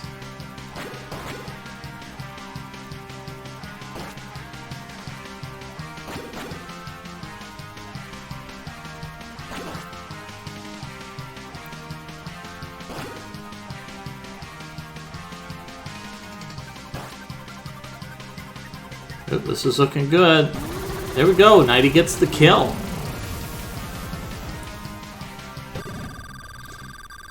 So at this point, Nighty and someone are on equal footing.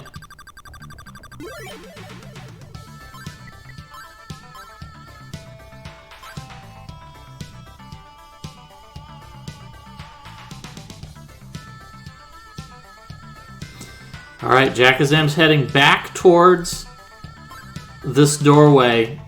This could be the attempt. This could be where Jakazam realizes that you just got to experiment with this door a little bit. Oh, there it is. Yeah, Jakazam wears the evil ring, and that gets Jakazam in. Smart move on Nighty's part. Nighty tries putting on the silver gear, thinking, oh, silver gear is what defeats Dark Fact, but nope, silver gear doesn't get you through.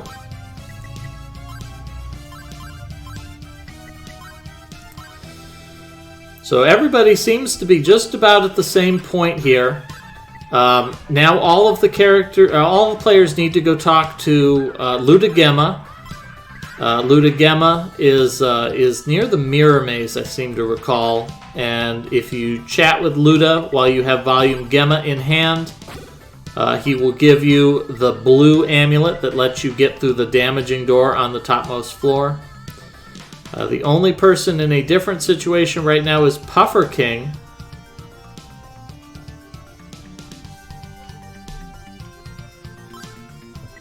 Puffer King is lost and confused.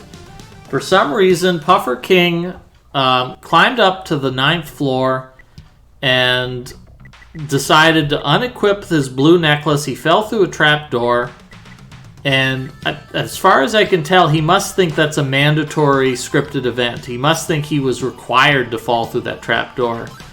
But really, all that's done is that's just dropped him down and made him lose his silver gear.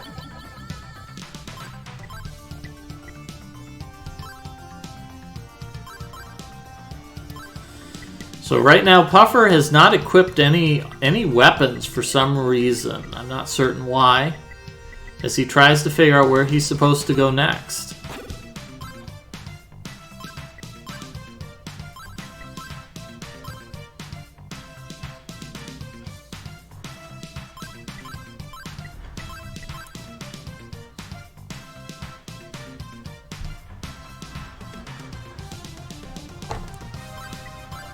Puffer's just going to walk by that treasure box. Now, I believe that Puffer and someone are on a call together. So if he really gets frustrated, he can always ask someone to give him a hint.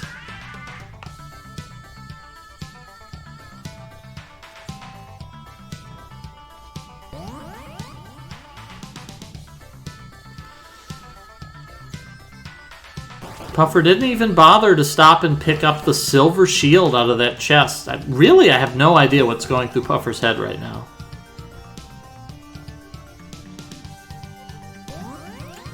Does he not notice he's dealing absolutely no damage?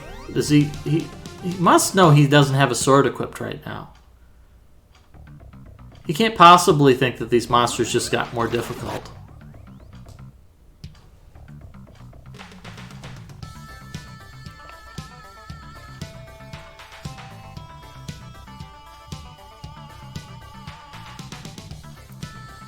So he's on the cursed floor.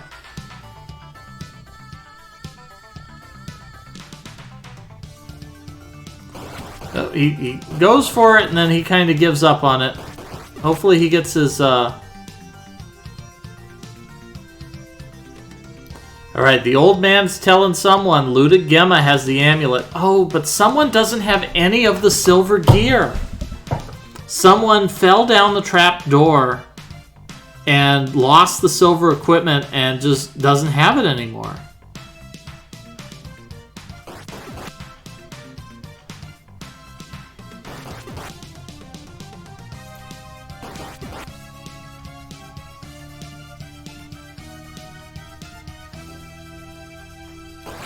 Alright, so Puffer's got an important clue here.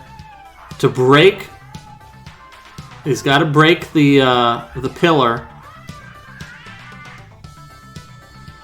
Someone picks up the silver armor, but unfortunately he's going to have to go back and get the silver sword and the silver shield.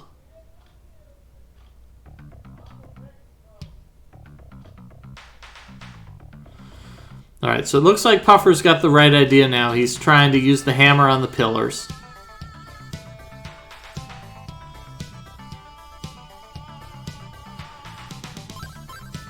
Oh, he sees a pillar with a face on it, and that's probably making Puffer think, oh, that looks important.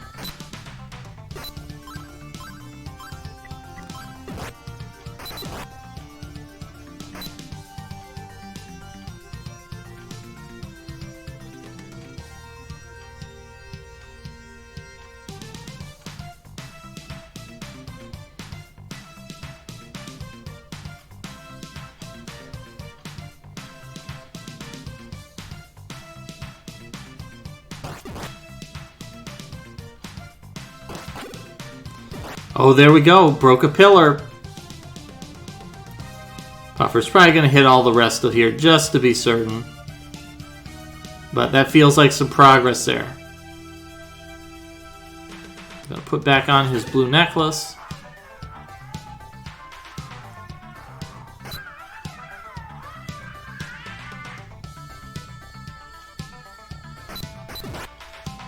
Puffer, why are you not wearing any armor? What is going on? What are you doing?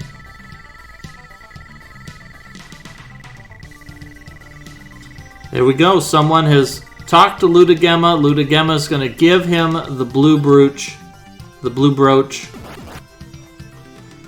And that's going to be the item that someone needs in order to open that last door. But unfortunately, someone does not have the silver equipment, and as a result, it's not going to be able to progress.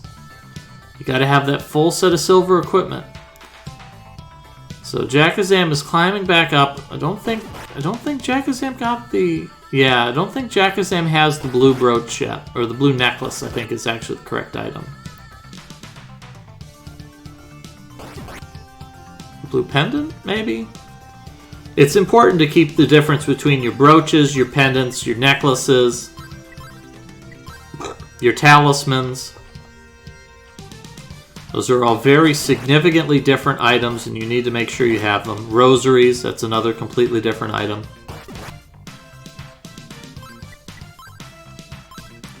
Charms are completely different.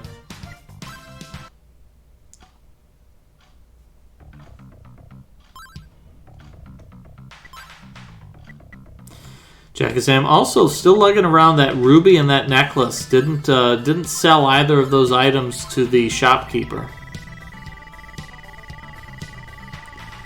Here's someone picking up that silver shield.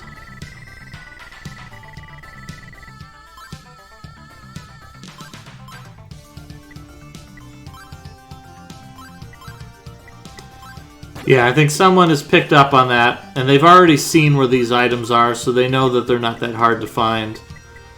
It's just unfortunate that he fell in that pit trap and just accepted that, because there's no advantage to that.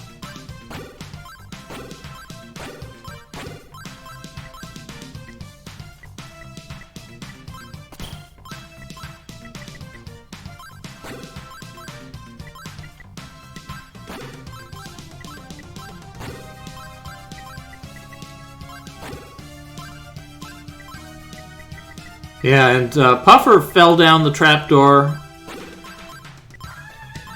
Yes, that is a confusing statement. It is confusing when a person deliberately chooses a confusing name like that.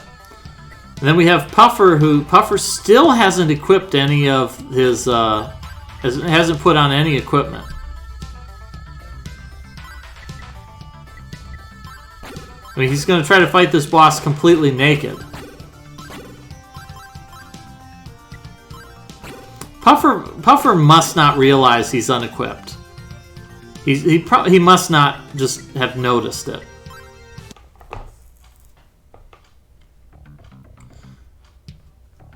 Although he walked right by the chest that had the silver shield in it, and he didn't even blink. He may just... we see some players, they kind of get themselves tunnel visioned.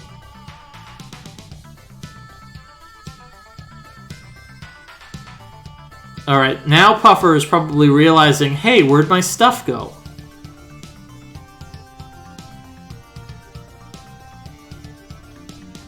So maybe this is where he suddenly, his tunnel vision clears up a little bit and he realizes, shoot, all of the stuff I collected is missing.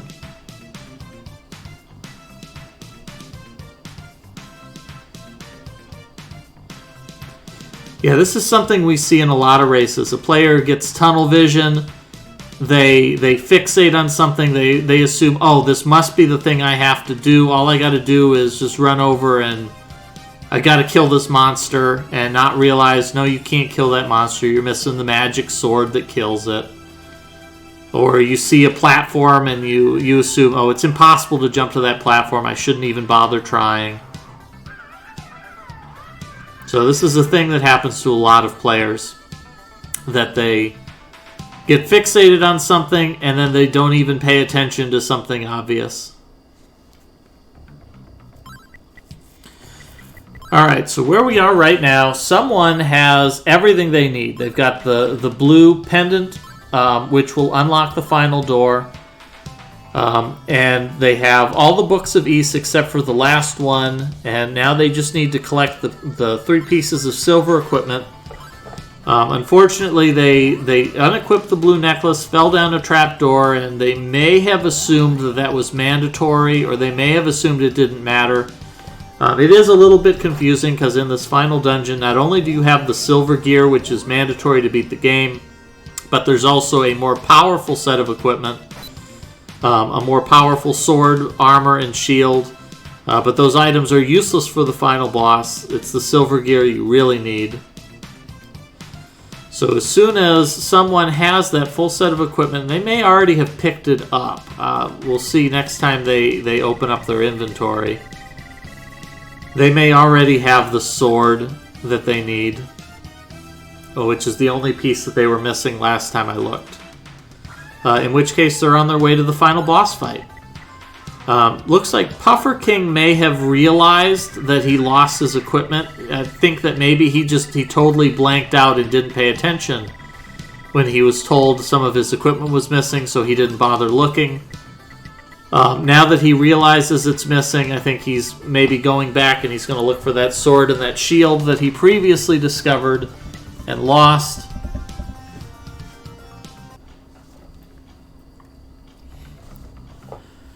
And once he gets his hand on that, he'll be back in good shape that he can make his way up the tower and try to fight the next boss.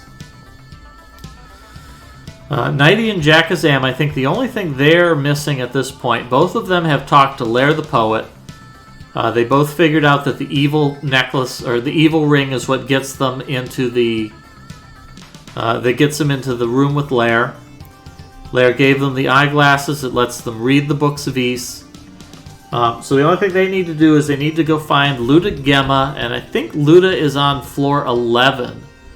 I think actually Jackazam is just moments away from talking to them. Yep, here's Luda. Luda says, "Hey, that book's got my name on it." And then he decides he's going to give you a pendant that apparently he couldn't have given you any earlier. For whatever reason, he was going to hang on to this pendant and he just wasn't going to tell you.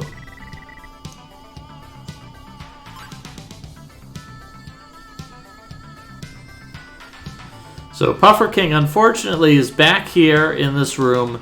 Puffer spent a lot of time fighting against these living statues and struggling quite a bit with it.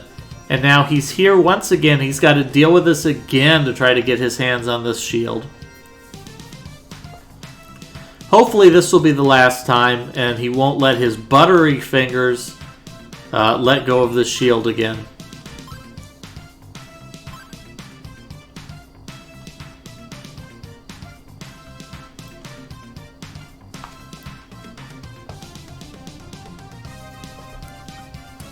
He gets the shield, he takes the death almost instantly.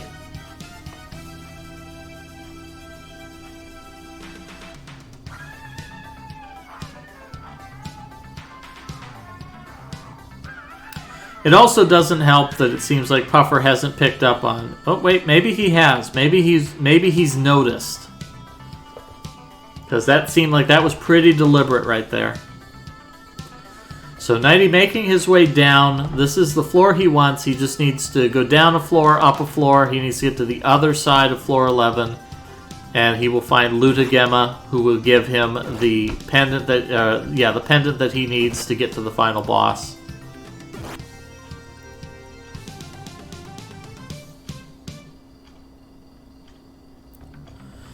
Here it is. Nighty's on the right spot. Puffer King has his silver shield back in his inventory. So he should feel a lot better now that he's got that. Just still needs to find that silver sword.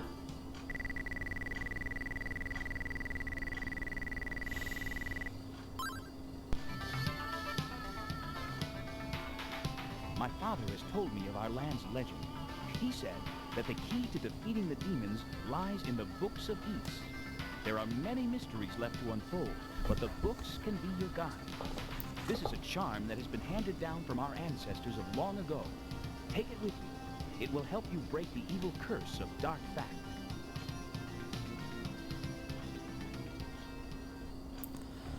All right, with that, Nighty gets his blue amulet. An amulet being completely different than a pendant or a charm. With that, he's ready to go. Puffer is just a short distance away from picking up his silver sword. There it is. It's right here. Oh, there it is. There's the box. He maneuvers to it, thrusts his hand in. There is his long missing silver sword. Go put that baby back on. All right, you're back in business here. Puffer's regained all of the progress that he had lost.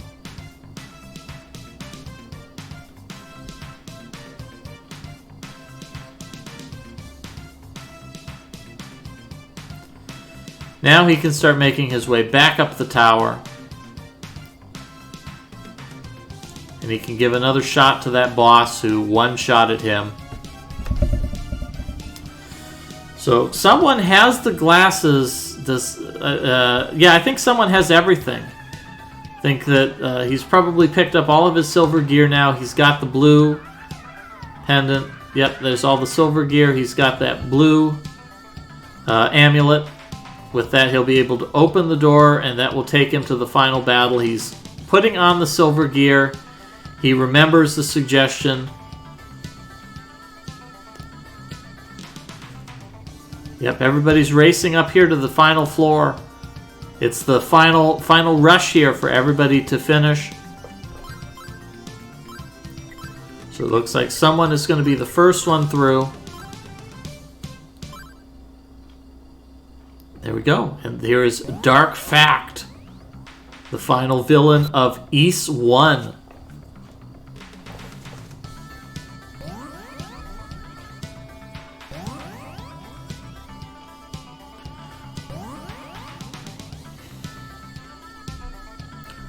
Like all evil villains, he's going to give you a lengthy speech here.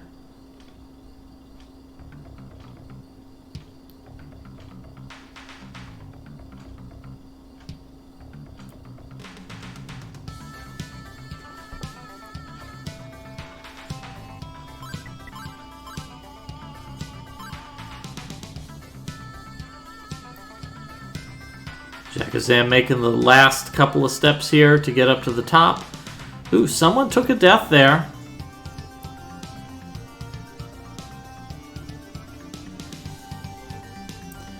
The good news is you'll only get the lecture from Dark Fact once. He just skips straight into his boss fight on subsequent attempts.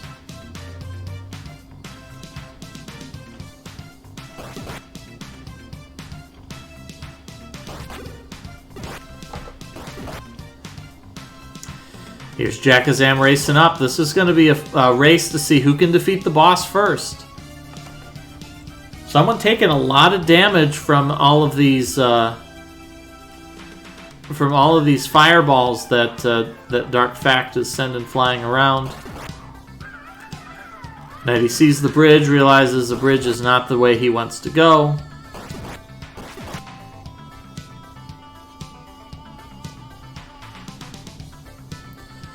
Oop, this is going a lot better for someone.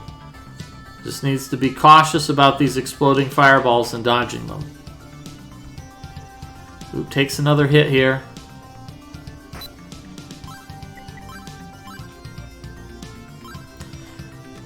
Someone rapidly running out of platform to walk on. But also this fight is getting close. Ooh. Oh, that was so close. Someone was one hit away from victory.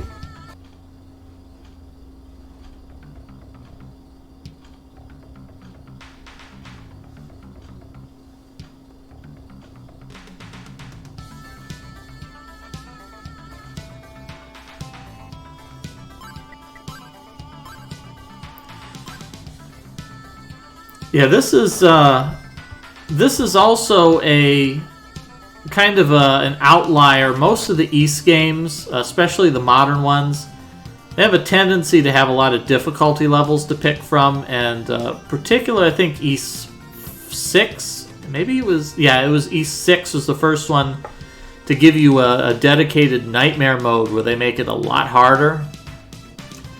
So these early East games are just sort of, the boss is just whatever he is, and you max out your level and you just cross your fingers. I think the holes just block you. I think they're just obstacles. So there we go. Someone gets volume fact, and then he's like, so what now? Where do I go? And he's got to read it. You got to read your book, buddy.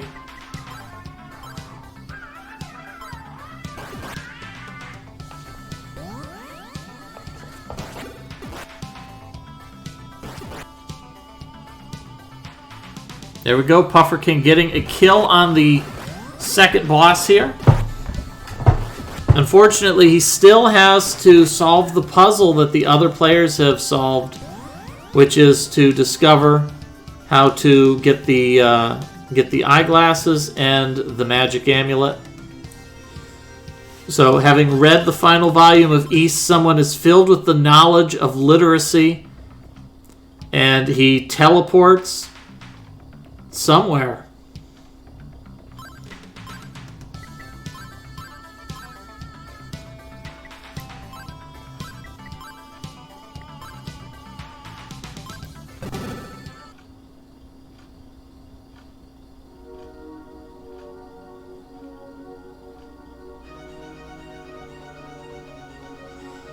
Ooh, here comes Nighty. Is Nighty going to steal the second place away from Jackazam? I know you are searching for the secrets contained within the books, and you have done well so far. I am impressed by your daring ambition, but of course you are still defenseless against my superior powers. The name Dark Fact will be the scourge of all men to come. Oh, you are brave, but you are also a fool. You have no chance without the protection of the silver equipment. Knave, prepare to die!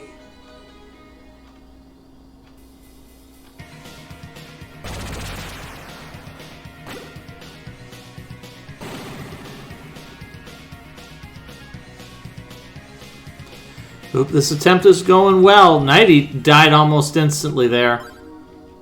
Nighty's going to have to hope that Jackazam makes a mistake if he's going to steal second place.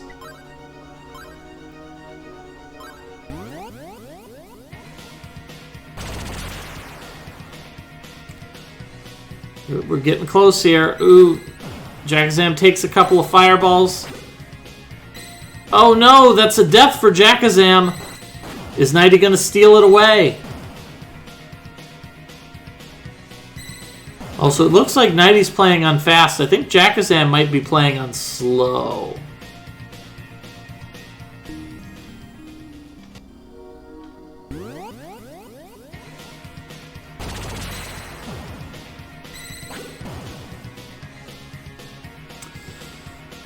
I played an Ease-like game a while back called, I think it was called Zack, like visual melody or something weird like that. But it was a pretty generic action RPG. Find all the equipment, kill all the monsters.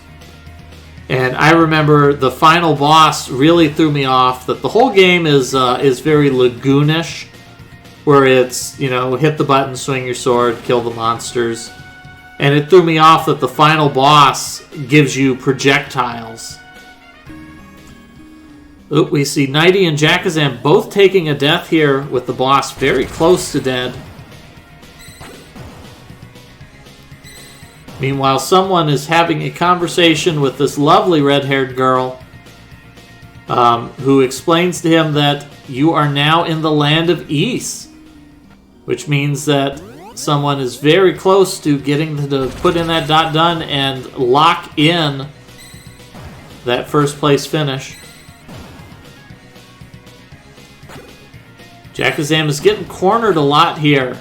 These missing blocks are really catching her, where she can't dodge. Oh, that's so. Oh no, Jakazam dying with a sliver of health left on the boss. Both Nighty and Jakazam know they can do it. They know they're so close to getting this victory. And there it is. Someone has finished in first place with an SRL time of 2 hours, 6 minutes, and 8 seconds.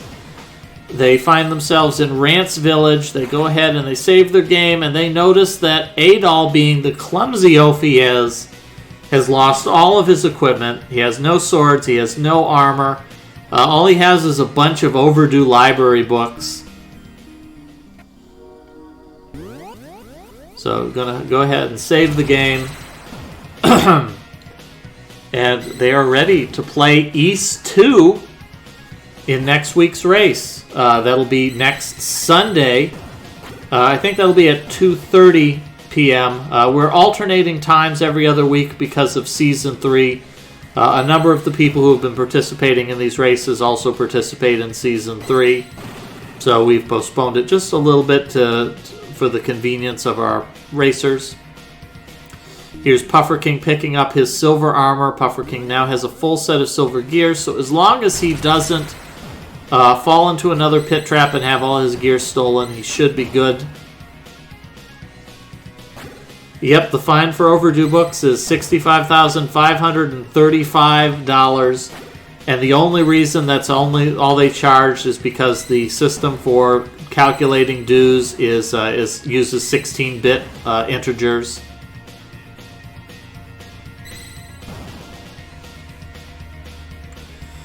And there is both of our players. Jakazam getting the kill just seconds ahead of Nighty.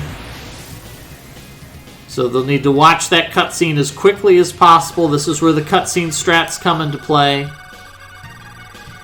Nighty also losing some more time here because it had more damage than Jakazam did.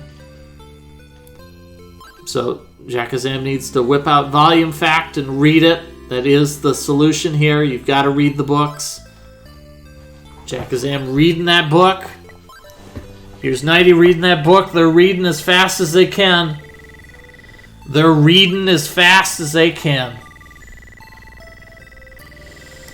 So once again, this is a weekly race. We are halfway through the game now. We have completed Ease 1 out of Ease 1 and 2, but there's still there's still a whole game left. Our players are essentially going to be back to square one. Uh-oh, Nighty read the book faster. Nighty pulled ahead with his literacy strats there.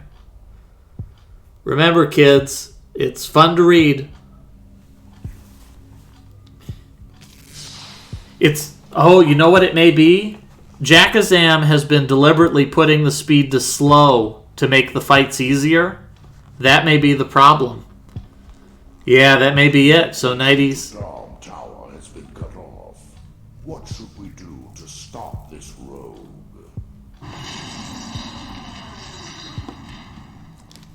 His bravery presents an interesting challenge. Let's see how far this Adol character can go before we crush him. Very well then, sir. So we get this ominous end game conversation, and then we get some rockin' music.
Oh, Puffer taking a death here. He's been wandering around in this mirror maze for a while, trying to figure out where he's supposed to go.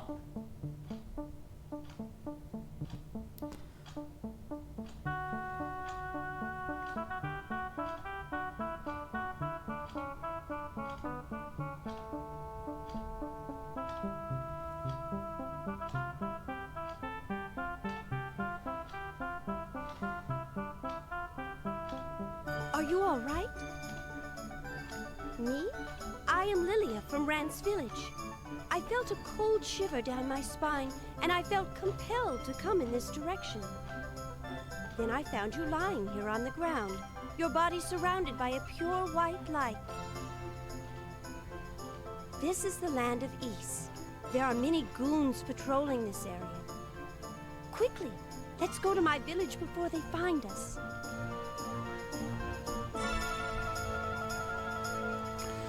And here we get a rare line of dialogue from Adol. We get to see Adol's questions.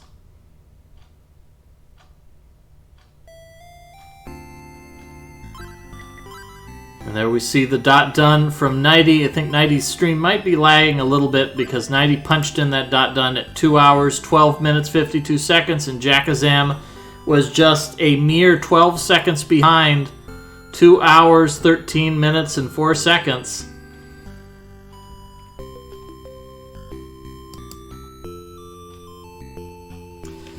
All right, so we've got 3 of our players have completed Ys 1. We have Ys 2 ahead of us, which we will play again next week. That'll be next Sunday. That'll be May 9th. And that'll be at 2:30 p.m. EDT. We see Puffer King here is still lost in this maze. He hasn't figured out, of course, the trick. Like all mirror mazes, there always has to be the one teleporter that you go back into after you have after you've come out of it, because that's just good game design here. Puffer's still a bit far behind, and unfortunately I have some other activities for today, so we're just going to go ahead and we're going to raid Puffer here, and we're going to give him some encouragement to do his best. Puffer Fish King, I believe is his stream. So thank you everybody for joining us today for this race. We'll be doing this again next Sunday, May 9th. We'll have part 3 where we'll see the beginning of Ys 2, and our players will get to collect a bunch of money and experience and start it all over again. And of course we'll have other exciting events coming on during the week. Next Saturday we might be having another weekly blind. So that would be Saturday the 8th. I'm not sure what game that will be. I didn't catch last time. Maybe Roar drew it. So there might be some more action going on then. We'll definitely have next Saturday, the 8th, will be My Mystery, the new event that we've got run by Internet Dirigible, a contest where players go for the highest score they can in a limited amount of time. And, of course, next Sunday will be part 3 of Ys. Make sure you join us for that. Thank you, everybody, for joining me, and I hope that we'll see you again next week for another exciting segmented blind. I know I'm looking forward to it. Everybody have a good night, a good weekend, and we'll see you here again next time on Mystery Funhouse. Have a good night, folks.